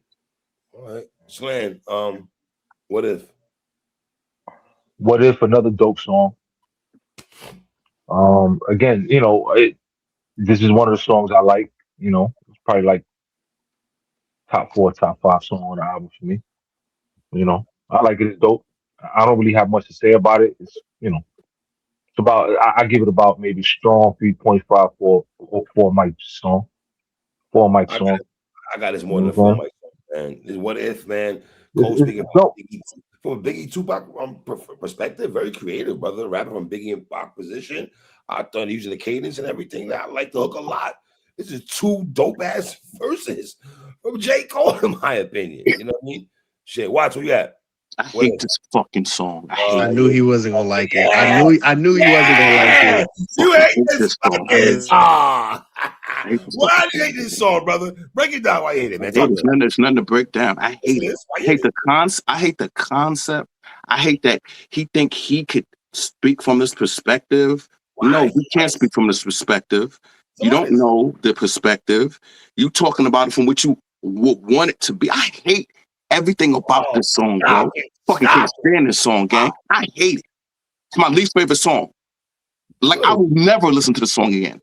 Oh my, why? Because you love Biggie so I much. hate this song. Oh, what? Because you love Biggie so much, it took your heart. That's why. I That know, is exactly I know why. you, nigga. I know I you. love Biggie so I much. know I hate this song. That's why I said that shit, nigga. I hate this fucking song. I know you. I love it. I love it, I Cole. hate this shit. Perspective, God damn it. What's up, Tone? Yeah, love the song, man. It just kind of reminded me when I first heard it. I remember that Jadakiss song, whatever. It made me think about that first. But then second, I was thinking about that Nas, We Will Survive on I Am. You know, he's talking about Biggie and Pac and all that. So again, I still think this is Cole studying Nas. There's a whole lot of stuff you can tell he took from Nas. But just doing this, I mean, yeah, still speculation in both of the verses, because obviously we wasn't there, you know what I'm saying? But those are a lot of the stories that people heard and they kind of lived in folklore or whatever. But just concept again, I think he's just trying to do it to pay homage and saying, man, I wish that these cats would have seen things like that, and maybe they both still be here with us. So It's still a big impact dedication, man. I thought the beat was dope. I thought the way he was rhyming like them, as far as like the flow, the cadence, and everything, that shit is not easy to do. You know what I'm saying? Like somebody did it, and I ain't the biggest AI person. I don't really like AI like that. But this morning I saw where somebody took JCole joints and where AI used it for Biggie and Pac voices, and it sounds just like they would sound to me. You know what I'm saying? As being a big fan of both of them. But yeah, I thought it was a great song, man. Paying homage again to hip hop. I can't really watch all like this song. This is crazy. Great song to me. It's crazy. Lang. So here's the thing about this track, because I don't dislike it as much as Watson does. But I find myself conflicted. Well, let me get to the part that I like. I like the fact that this brother's talented. Like the way he was able to emulate the cadence and flow of Biggie from the pauses that he does in between lines and stuff like that. I thought that was really creative. And obviously Pac, the way he was able to do his flow was creative. I think the sentiment of the track is what kind of like hurts it for me, because like he makes them both apologize or whatever. And it's almost as if like he's trying to impose that message onto his own situation, if that makes sense. But they're two separate different things. Like what happened between Biggie and Pac was much more serious than what occurred with him and the two other individuals, right? So I kind of feel like the sentiment is kind of off. I low-key wish that like if he was going to go that route, he would have had a third verse from his perspective, to kind of touch on the situation that he went through 2 years ago, to kind of bring it full circle. But you kind of just leave it up in the air with that. It's like, well, if these two had apologized, or if I didn't incorporate myself and said that, who knows what it's not the same situation. So for me personally, I thought it was creative, but I do feel like it's problematic because it seems like he's trying to mirror that situation with another situation that occurred 2 years ago, and I feel like it's not the same. Use the word problematic though. Problematic, bro. Yeah, I mean, yeah, a little bit, because like it's not as simple as like, oh, like they apologize and that's that. Like, no, it was a lot more moving pieces than that. But I do think. But here's the thing: I think that he was very bold and creative enough to do that, and I give him respect for that. But at the same time, this is one of the few times I feel like he tried to do a concept and it just didn't land for me. So that's just how I feel about that. I don't think the track is bad, but I can see why some people don't like it from a conceptual standpoint. All right. Watts, give me a quick step, man. Cole showed support to a fan that he met who impacted his life. Word. Dope concept. All right. Slam. Be honest, I don't. What song again? On my fault. What song we talking about? Quick step. Oh, quick step. Oh, no. I don't. That. I'm not a fan of that song. I'm gonna be honest. I didn't like the beat and none of that shit, man. I'm not. Don't. I like it, man. Thought it was dope. You know what I'm saying? I mean, he's that's the one that he pumping gas and dude saw him, whatever, came over and they talked, you know what I'm saying? Dude sounded like he had a pretty hard life, you know what I'm saying? And Cole music got him through some hard shit, and then Cole gave him embraced him, man. He said it was kind of a long embrace, you know what I mean? And just let him know it's genuine, you know what I'm saying? Then it made him put his own life in perspective of how blessed and how fortunate he is, you know what I'm saying? So yeah, he had some layers in that song. It was deeper than just him saying a fan at the gas station. You know what I'm saying? It was way more layers with the way he ended that song, man, and talking about his own life in retrospect and how he viewed things and stuff like that. So yeah, I thought he did a great job with that song. I like it a lot. I thought he showed T.I. love playing trap music. Yeah, that too. Yeah, very passionate on this song by Cole. Started off very chill, and then he just turned up. Like Cole was chilling for a little bit, and he just went on a mean run, man. You got Cole rapping in third person. It's like more than just rap, more than the bitches you scrape, more than the riches you stack. I just love the brother rapping on here, man. Quick step and everything like this, man. Yeah. Lang, talk to me. Really love this track, man. Like, this is like a prototypical Cole track from perspective, using different perspectives, the storytelling. Really love this track. And again, I really enjoyed the delivery, as you mentioned. Like, it kind of crescendos as the song goes on as well too. I thought the flow pockets was dope too. I liked his delivery, how he was like whispering at first, kind of mimicking how he's trying to be low key while going to the gas station or whatever. And then as he embraces the guy on the corner, it's like I just thought that was great storytelling, great songwriting, a really great song. I think it's great. I'm not gonna lie. All right, everybody went right. Yeah, you went. All right. And the world is the Ville, Slander, go. And the world is the Ville. No, pardon me. And the world is the Ville, pardon me. You're right. And the whole world is the Ville, pardon me. Talk to me. I think this is part of the second disc of the album where it gets dark for real. Because I don't like the rest of the songs on this album. Bro. You don't like this song? No, at all. No. I said it's when it gets dark. It's when it gets dark. Wow. I mean, there's only 2 tracks left. This the end of the album? It's when it gets dark. Yeah, there's part of the song. No, at all. Nothing. This the last track. No. Let me say. Nah, I don't like it. I don't like it. I know what you're talking about. Holy shit. I thought it's very soulful. The Isley Brothers. I wouldn't. One of my favorite might get songs. Nah. Hold on. One of my favorite songs with this too. Storytelling, saluting the Ville. Verse 2 talking about being in ciphers, being in the skating rink. I've been there. Nah. The only Southern nigga. Nah. The only Southern nigga that New York ever adopted. Now this tale was composed for those who arose within the lie and the code of the globe. And I thought Cole got crazy on this song. I totally like this song, man. Watch, talk to me. And the whole world is a Ville. This is introspection at its finest. This is a top 2 song on this album for me. Okay. I love this song. Once again, JCole saying, I got a white mother. Unapologetic embrace of his him being mulatto, his racial identity. He tells us, low key, he's a Queens nigga. At the same time, he makes sure the world knows that he's from Fayetteville. I thought the rapping on here was out of this world, like out of this world rapping. This is a 5 mic song to me. Super 5 mics. All right, Tone. This song's for Fayetteville, man. You know what I'm saying? At the end of the day, it's for the Ville, it's for North Carolina.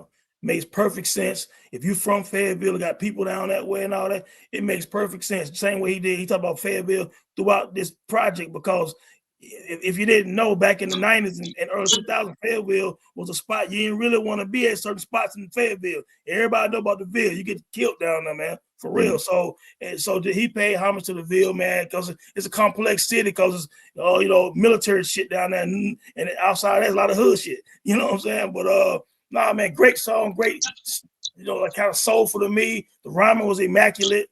The storytelling, again, he kind of put it all, bring it all full circle.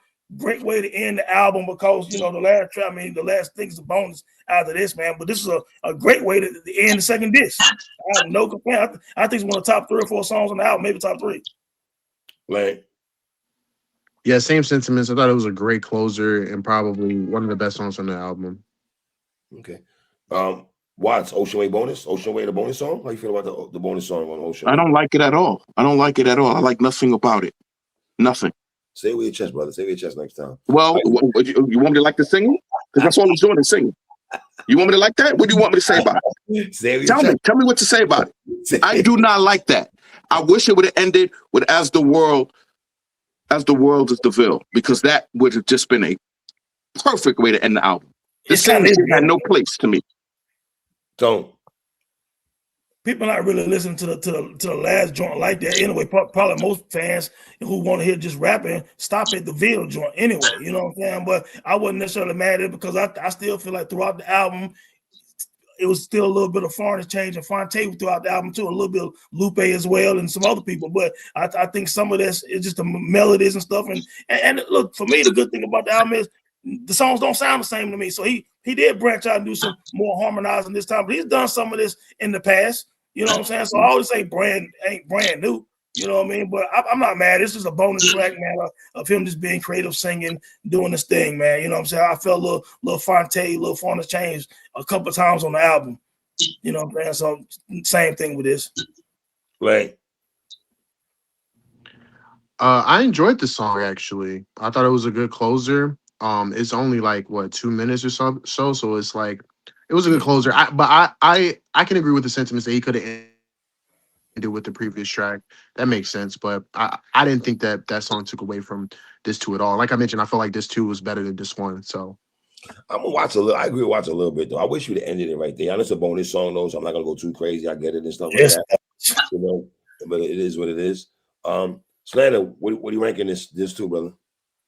Trash. Oh, you talking about this too? The whole disc? You know, say with the word trash. So you think Ocean Wave's trash? Yeah, right? trash. Yeah, trash. Yes. Yeah. How many mics for this too? This two, I gave one. This one 3 point strong 3.5 for minimum. I'm giving this two about 3 mics. 3 mics. 3 mics. 3 mics. 3 mics. About 3 mics. Yeah. This two. Yeah. Wait, hold How on. many times I gotta say it? You didn't hear it the first time? So let me ask you a question. Did it not take you to this two to say there's a 5 mic song on this two? Right? That's one song. But there's other, it seemed like listening to you, brother, it sounded to me, respectfully, that you enjoyed this two more than this one. That's what I was listening to you for these ears. No. I enjoyed this one more than this two. Pardon me. What? I enjoyed this one more than this two. What? This album should be the celebration of JCole's career if it's his last album. This should be the celebration. I'm giving it 4 mics. Okay. But I'm giving it 4 mics with sadness. Because this should be his swan song of I'm literally the greatest rapper alive. And yet we can't say that. He does more storytelling with braggadocious bars. We cannot say that. Braggadocious bars. 4 mics, and it's a tragedy that it can't be 4.5. It's a tragedy because we should all be energetically like Cole is a storytelling god. He showed he could rap anybody. Like he's displayed everything. Introspection, every box you want checked. Cole displayed on this album. But he has a dark cloud hanging over his head. And that's why he getting 4 motherfucking mics. No. Get Slang. He took himself out the game.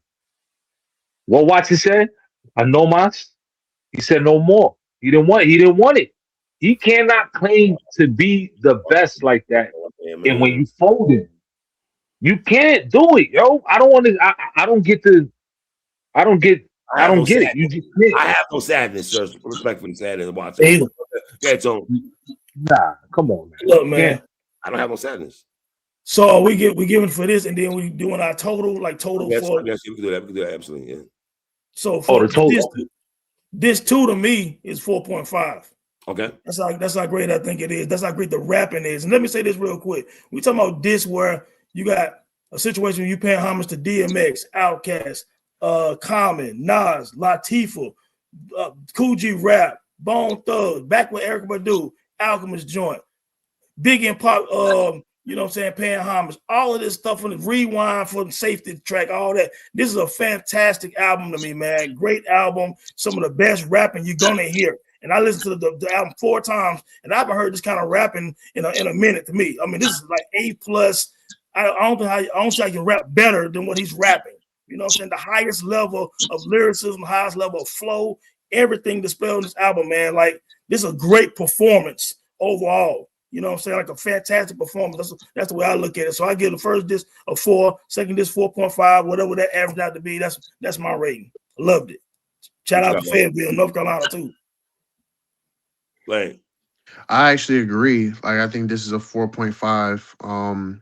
I think that outside of the What If track, I liked every song on this too. I thought it flowed beautifully. Mm-hmm. It wasn't as up tempo as the first disc, so I can see how like traditionalists will say that like they prefer the first disc. But in terms of storytelling, introspection, you know, and just all the things that he was able to do on this too, I really enjoyed it. So I have 4.5, and collectively I have a strong 4 mics. Okay. So I'm in agreement again. I got this as a 4.5 mic project also because the other 2 songs on this one I didn't like. As I look through this and listening to you brothers talk, there's not really one song here I don't like on this too, man. I really don't. And I don't really have this one over this too, but that's just me though. You know, but overall, I would give this a project a strong 4 mics overall for me. You know what I mean? Why you not giving it 4.5? If because based on everything you said, this sounds stronger than a 4 mic. This too. I said strong 4 mics, teetering 4.5. But I have a feeling it's gonna grow on me as I keep listening. Right now, it's album. I know it's February, but it's album of the year right now. Over Max B and French Montana. And I mean, of course. We're talking about by far and shit like that. Excuse me? Yeah, Slander, you got a problem? Do not tell me you got Max B and French Montana over the No. I was gonna say no. That's not saying much, too. What I'm saying is, overall, I got the whole album, both discs, a soft 4 mics. This soft light tragedy, light 4 mics. Sadness. What you think a light 4 mics. A light 4 mics. But I'm gonna tell you, there's 2 reasons why. I don't like all that harmonizing singing shit. No, he did it too much on the album for me. Too much. And of course, $3 harmonizing and singing now. I'm keeping that my mental Rolodex.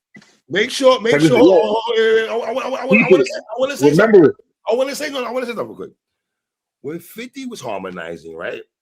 He had the content he had behind the harmonizing. I think that's what you gentlemen fail to realize. It's the content behind the harmonizing. When you're fucking when you're Drake doing the window pane lyrics and crying over X all the time, I'm not beat for that. Sorry. See, the thing is that 50 was harmonized. No. 50, no. When I'm saying the harmonizing, 50 actually harmonized better than Cole. That's what I'm saying. I didn't like the way Cole sounds corny doing it. That's why I'm saying I didn't like the harmonizing. He sounds corny doing it. 50 didn't sound corny doing it. It's a big difference. Oh God, it's corny to me. That's just me. There's a big difference. That's what I mean. If you're gonna harmonize, do what you do.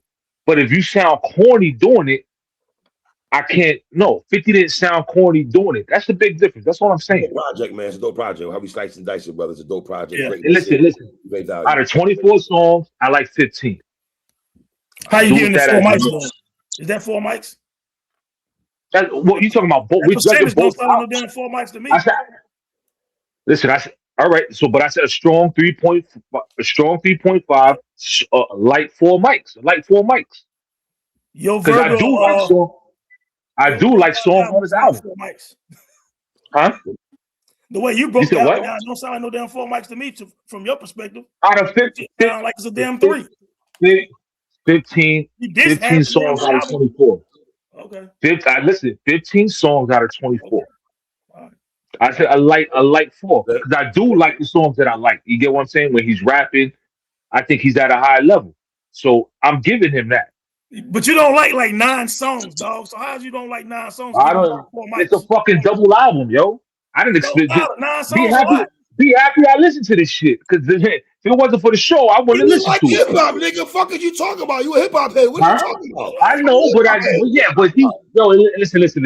JCole is DNA, bro. He's a DNA of hip hop, yo. DNA shit, my nigga. He's a DNA of hip hop, yo. I do not take this serious. I do not take him serious. You can't take him serious. You can't take him always serious. find I a way take to it have a serious. I bullshit take take. it serious. I think we could. Oh, Yo, he Slander never let can't. us down. Ready for this? Ready for No, this? you just don't want to hold him accountable. You don't want to hold him accountable because he's one of yours. No, he ain't want to. Hey, look, he just always He's sounds. one of yours, so you don't want to hold him Yeah, accountable. I hold every mine dope MC accountable. one of mine. I hold mine accountable.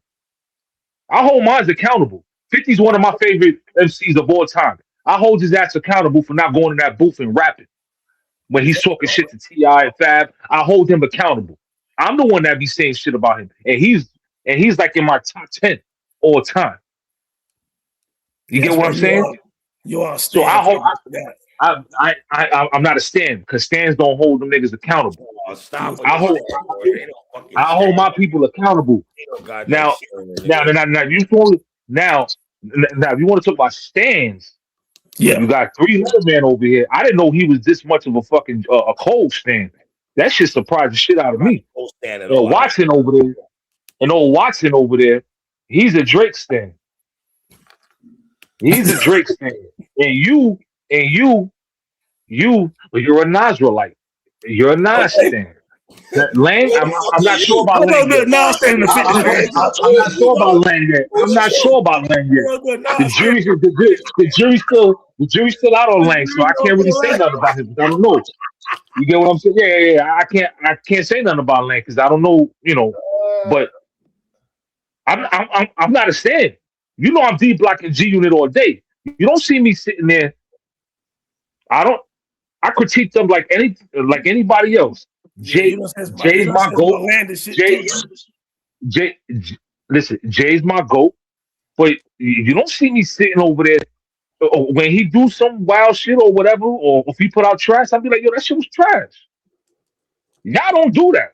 Y'all don't do that. That's what makes you a stand. When you don't hold Don't these do that. people accountable. You, Watson, and 3 man over there. The fact Hey, that Watson still calls Drake, that battle the don't fact change that Watson still calls Drake an MC is disgusting. He is an MC. The fact He that he is calls an Drake an MC. MC, He is an no, MC. he's not.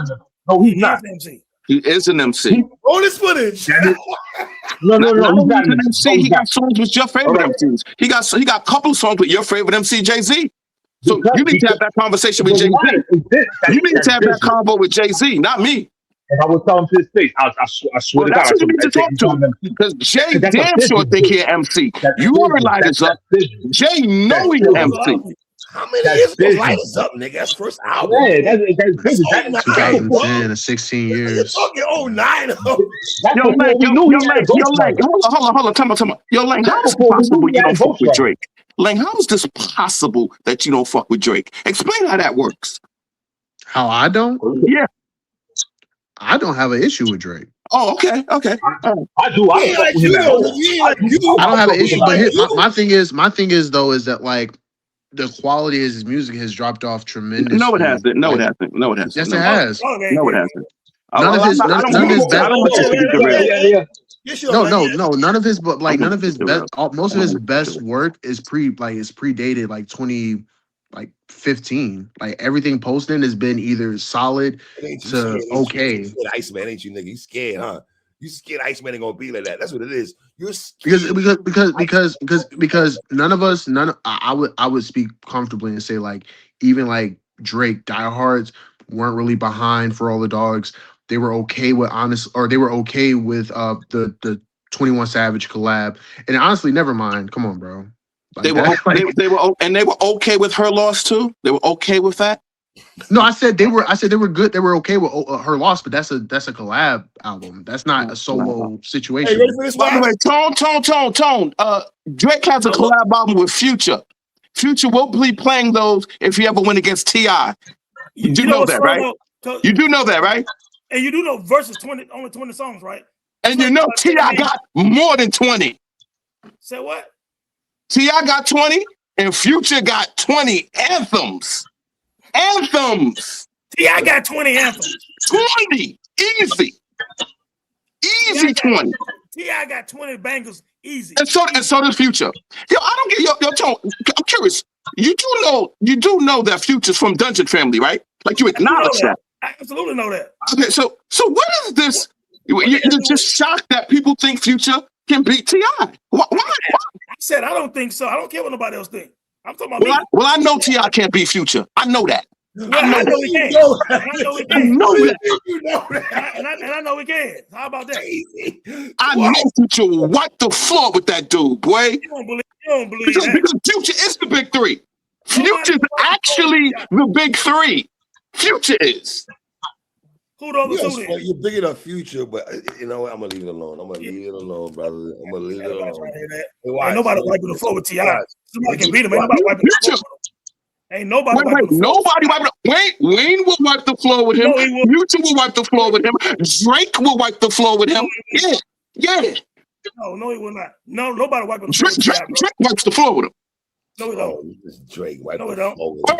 Watch it. And Hov don't wipe the floor with him either, right? Three. Hov don't beat T.I. either, right? Hov would beat T.I. Hov would beat most people, but still. Yeah, that's most people. Won't be Nas. He won't be Nas. That's debatable. I don't know. Ain't debatable. He won't be Esco. That's debatable.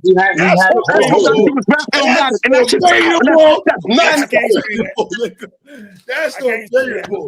Yeah, That could go either way. That could go. Hov doing the evils. Get the evils out of here. Get the first of the evils out of here, three. You're bugging. Get the second verse of the evils out of here. I got memory lane second verse. Hey, I got memory lane second verse. Hold on. Let them know Stove God said that, and that's why you ran with that ball. Stove God said the Eagles. Yeah, you say that. Stove God was the one who said that. You ain't slick. I'm not gonna let you get it off. Hey, but what you need to pay attention to this: JCole would definitely have a better album than Drake. Ready? Look at me, nigga. JCole would definitely have a better. Let me get y'all on record. Hold on. Let me get y'all on record right now. Real quick. Can I get this point off really quick? Yo, Dome and Three, y'all believe this J. Cole record is better than the Nas Primo album, right? Let me hear y'all say it. Yes, y'all got J. Cole. Yeah. Okay, you two, Tony? No. I won't go that far. I gotta sit with it a little bit longer. I gotta sit with that. Both of them like 4.25 to me. No, hell no. But I will say this though. Cole already has a better double album than Drake, so he already up one. So hold on. Listen. Does J. Cole have a classic album? Yes. Which Classic one album and classic mixtape. He got classic album and classic mixtape. Friday Night Lights. Oh God, I Friday Night Lights, warm up. Like warm up is fire. I won't deny that. I like his mixtapes more. I like his mixtapes better than his albums. And that's fine. There's a lot of his fans feel that way. A lot of his fans Yeah. I fuck with his mixtapes. A lot of his fans think 2014 Forest Hill is a classic. I think, you know what I think? I'm not going to call it a classic, but I think his best album, I'm going to keep it real. The Off Season, his last album. I agree. I think the Off Season might be lyrically. I called it fire a while ago. I said, yo, that shit is fire. 2014 Forest Hill Drive is his best. Hater. I'm not a hater, but I just think I can't take him serious. Like I just. But why are you still going with that bullshit again, man? Yeah, well, let's because yo, Tony, that's all. When I talk to people every day at work, we can't stop talking about it. It's too. Get over it. You know what? Three. Please, when we talk about KRS-One and MC Shan, never bring up The Bridge Is Over. Let's never talk about Take Over and Ether no more. That's so long ago. Why are we talking about that? Not gonna happen. It's not gonna happen. Good music is good music, nigga. Good music is good music. You cannot bypass good music. Good music always be good music. You can't bypass that he didn't want no smoke, and he said, "I'm the greatest rapper." And when you had and you know what makes this worse? You know what? This is why it was a tragedy. You know, the worst case scenario, if he battled Kendrick, would it have been a tie? It literally would have been a tie, because Kendrick's fan base would have been like, Kendrick is lyrical, and J. Cole's fan base would have been, J. Cole's lyrical. That's the worst case scenario. I actually believe J. Cole would have won. But J. Cole, because he didn't believe it, because he was scared and ran. I'm not gonna lie, Watson. Watson, you got Kendrick losing to everybody. Hold on. Watson, I'm gonna keep it real. Prior to him apologizing, I thought J. Cole was the best out of the big three. He was. And then Kendrick proved me wrong. He proved me wrong too.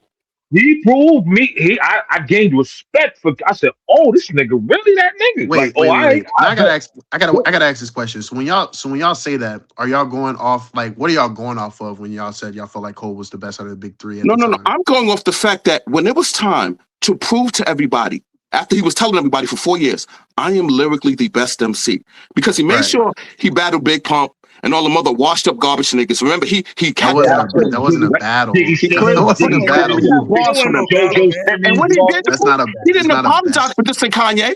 He didn't apologize for telling NBA YoungBoy, when you see me, you facing death.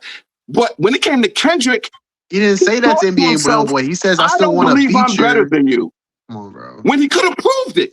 And hold you're on, but co-signing it. And that's the worst part. The worst part is that Tony and Three are co-signing it. They yeah, co-signing cosign fuck him shit. popping No, I'm off, man. saying I'm over This Listen, it. is the real certified sense. ATF fuck shit. I'm saying Certified I'm fuck shit. over it. That's what I'm talking about. I'm over it. I don't care. I want to hear some You music. over it That's because what he that's your did. we can't man. You simplify this as you just him over it because backing that's your out when like homeboy. he's literally That's like why you great over it. friends with those two Do artists. y'all Like Yeah, realize that Ja they Rule's don't career care was for the fact. affected by a beef? Ja Rule's career was affected. There was a pre-beef, there was Exactly. Ja Rule Exactly. before Yep. 50, Yep. and then there was Ja Rule after. You could not talk about Ja Rule now without talking about his beef with G Unit.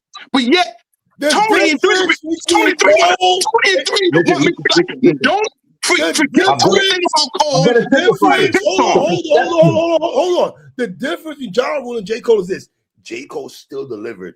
Ja Rule wasn't delivering good music after He 50. didn't deliver. Wait, no, Ja no, Rule no. delivered New York, New He did York. not deliver He good delivered New music. York, New York. J. Cole is He still delivered New delivering York, New York. good music Yes, he did. now. Yes, And then yes, Ja, he wait, did. wait, He no, no. is. My point is, Hold Ja up. Rule still Ja, had New York ja, and clap back. Ja Rule ja had was putting out bangers had still, music but the during the perception beef. still. He That's what I'm was. saying. Ja Rule had He music put during out the beef, but he's still one. defined by that. Where Tony and Three say, forget that J. Cole put out a diss song, then snatched it, then ran around begging Kendrick, please forgive me, I love you, and all Yo, this other Yo, crazy. And you stop want it. us to he just Yo, forget wasn't about it. begging. I Stop stop it. it, will Y'all, man. never yo, y'all forget dramatizing about it. You gonna this. yo, suffer Lane, it. You Lane, gonna I'll Lane, suffer it. Lane. never forget Yo, about You it. Nah, gonna Lane. y'all suffer on Hold it. on, dramatizing Get hold it. on, out of hold He on, here. hold didn't on, You gonna beg. hold on, suffer hold on, on He hold it. didn't on. You beg. Lane, gonna suffer on it. Lane, Get Lane, out of Lane, Lane, Lane, Lane, Yeah. Lane. You was old. You was old enough to witness the Beanie Siegel and Jadakiss beef, the back That and they was forth. wilding. They was wild as hell. Right, you see how good friends they are now. Back then, But they no, weren't. But you that's never. the thing. They didn't have it. Like No, they no, didn't but have the listen, rapport that they listen. didn't have But that same rapport though. That's not the same. you see how doesn't They matter. weren't friends, bro. Listen. They they have respect. Listen, Beans went at Kiss because of Jay. Because he it was his loyalty for Jay. Jay put them niggas on a dummy mission. You understand what I'm saying? And we got what we got. But what I'm saying is they like best friends now, right? But A lot a lot of people that beef they never became friends. So I apologize. get what you mean. Nobody's But that's not this. apologizing for shit. It's But that's what competition. I'm that's not because more apologizing for often being than not. competitive. Wait, We're not hold doing on. More often than not, if it's like a lyrical beef, it's either due to them not having a close acquaintance, or it's like they fell out due to something that occurred. You're talking about two individuals that were like good friends, and I don't know how people say that like Cole initiated it when Kendrick was the one that did the guest verse. So how did he initiate it? And then no. my thing is like, Cole and my thing initiated. is No, like, Cole. Listen. my thing Cole is like. initiated. Yeah, No, I'm just, yeah. and then my thing is, it's like, right? Because like, if we're gonna break it down, let's break it down, right? I personally feel like he shouldn't have released a diss track anyway. If he was going to just retract his statement, he shouldn't have did it anyway. I feel like that was the dumb move. He shouldn't have did I, it. And on I top of agree. that, if he already I had agree. the for, I if he agree. already had the, if he already had the foresight of knowing that, and then he's in the middle, so he knows that Drake don't fuck with Kendrick, Kendrick don't fuck with Drake. So if he's already knowing that, why insert himself? That's why I feel That, like That's that where he makes it messed even up worse. at. That makes it even that's worse. That makes it even that's what worse. I'm saying. That That's makes what, it even worse. but at the same time, though, I'm not gonna say that he's scared just He because he retracted initiated. his What you He mean you statement. not I'm initiated. not gonna gonna say say He that? that. ain't scared, Listen, nigga. He not listen. I'm not scared. gonna What say are He you he's didn't scared. saying? apologize. I didn't That apologize scared for word it. For is his scared. life. Hell That no. scared He word was is not, bro. crazy. He He seen was where it was scared going for to his go. life. scared of his life. He scared of his Yo, life. listen. The way he was apologizing. It's like he was Lane. scared for his Listen, life. Wait a minute. There was no, bro. There was scared. scared for his life. Yes. It's not. Yes, I ain't gonna front. It's not even. It's not even. even begging because he literally said at his face like, "Yo, if you're gonna throw a shot at me, go ahead." Like I threw out this diss track. Diss me back. If you diss me, I'm not gonna say nothing. But that's not the same as saying like, "Yo, I don't want no smoke." It's not the same. Right there. You're giving me permission to punch you in the face, and you don't have to do nothing. You're giving me permission to punch you in the face. It's the same shit. Yeah, man, don't waste your time. Come on, bro. Y'all actually the context. Y'all missing the context though. No, but listen, listen. Get over Cole. He initiated the contact, right? Let's get over the battle. He didn't initiate the contact. What do you mean? How did he initiate the contact? Get over it. I'm trying to tell you. It's just big me. Kendrick bullied him. By running his mouth and saying he's the best. He put rappers. Every rapper says they're the best. What does that mean? So then why did you prove it? Why did he respond to Kendrick? Kendrick said, it's no big three, it's just big me. Then Cole responded with how he really feels about Kendrick. Two of them shits was due. He responded how he really felt about Kendrick. And then he jumped the gun. I'm saying that's what I'm saying. He jumped the gun. He should have did it. He should have did it. Say it again, Watson. Hold on, say it again, Watson. He's what? Pussy. No, he's not. Yeah, that's right. Okay. My thing is like here's the thing though, because what other rappers because here's my thing, right? Outside of like Joey Badass throwing a shot here, right? No other rapper has even tried Cole throughout this entire run. So that obviously there's a reason why no other rapper has tried him at this time. That's bullshit. That don't mean other rappers tried him. Threat, bro. That don't mean he's the most non-threatening rapper since Homage. Whoa. You telling me JCole as a lyricist is a non-threat? Yo, y'all niggas are out of here. Nobody's was scared of him. Nobody was scared of him. Ridiculous. Because you shorter than me. Simba not scared of him. Simba not scared of him. It's ridiculous. Simba is not scared of him. Who the fuck is Simba? Simba takes a shot after Simba takes a shot after Cole already. Hey, Simba, you know what that was. Come on, my boy. I like Simba. Okay, but you know what that was. You are not the same class. When we was talking about Cole killing features. Wait, hold on. When we was talking about Cole killing features from 2018 up into 2023, nobody was trying him. What you mean nobody was trying? Nobody. What you mean nobody was trying? Nobody tried. Nobody cared him that much. When he was rapping on Benny's track, when he was rapping on Roy's track, Kendrick tried him. Now what? Okay, I'm listening.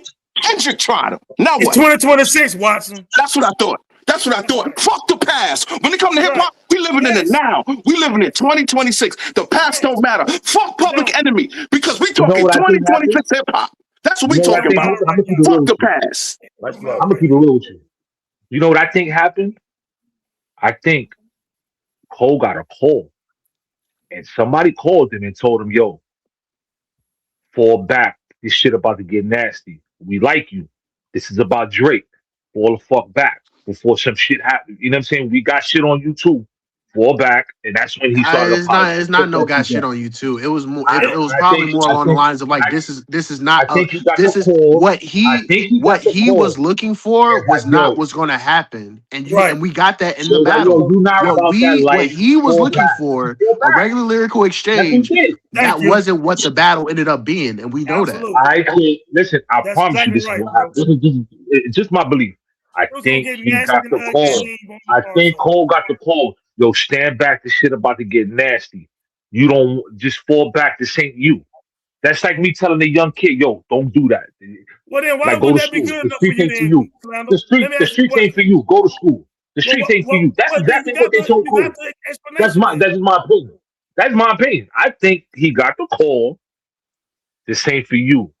It's a damn if you do, damn if you don't situation because no, it's not. Yes, it is because watch this. Because if Cole, no. Because if Cole had stayed in that situation, then it would have been framed. Oh, Cole and Drake is double teaming. No, you know why would have been framed that way? What are you talking about? It would have been. They would have said Drake and Cole. Yes, they would have. They would have said niggas jumping niggas. Cole, because no. Because they already. Wait, hold on. Big bitch ass corny cop Rick Ross jumped into it, and all the other bitch ass niggas like ASAP Rocky jumped into it. No one's saying that. No one is picking up cared.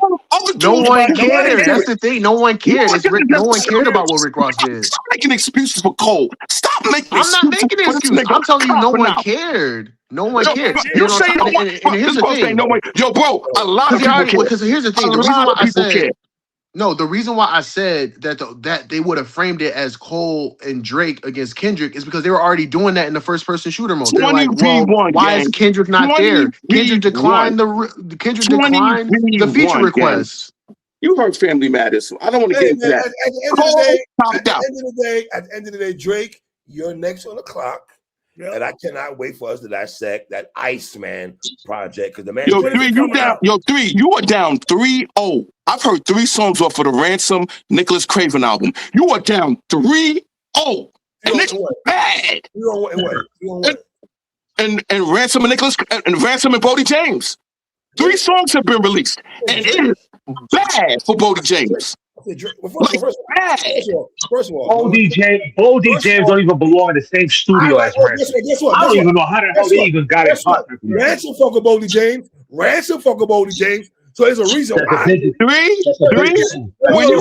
you hear these songs, it's good for business. Yes. It's good for business. That was a business move. It's good for business. It's good for business. Two of us can't talk, brother. Hear me out. I bet you niggas are gonna say the reason why Ransom rap Bodie James because he knows it's easy to wrap circles around him, right? no, I'm not saying that. I'm not saying that at all. No. I'm not saying that at all.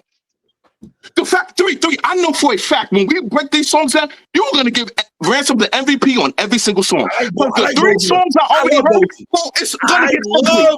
Bodie, regardless, I love Bodie. I know, but boy, you're gonna have a hard time defending with on this album. No, I'm not. I love Bodie. You're gonna have a hard time. No, you're gonna have a wait, hold on. You're gonna have a that was a business move. That's a good business move by Ransom. Because Bodie has a fan base. Bodie has a fan base. It was a good business move. That's all it was. It's a good business move. Good business. Good business.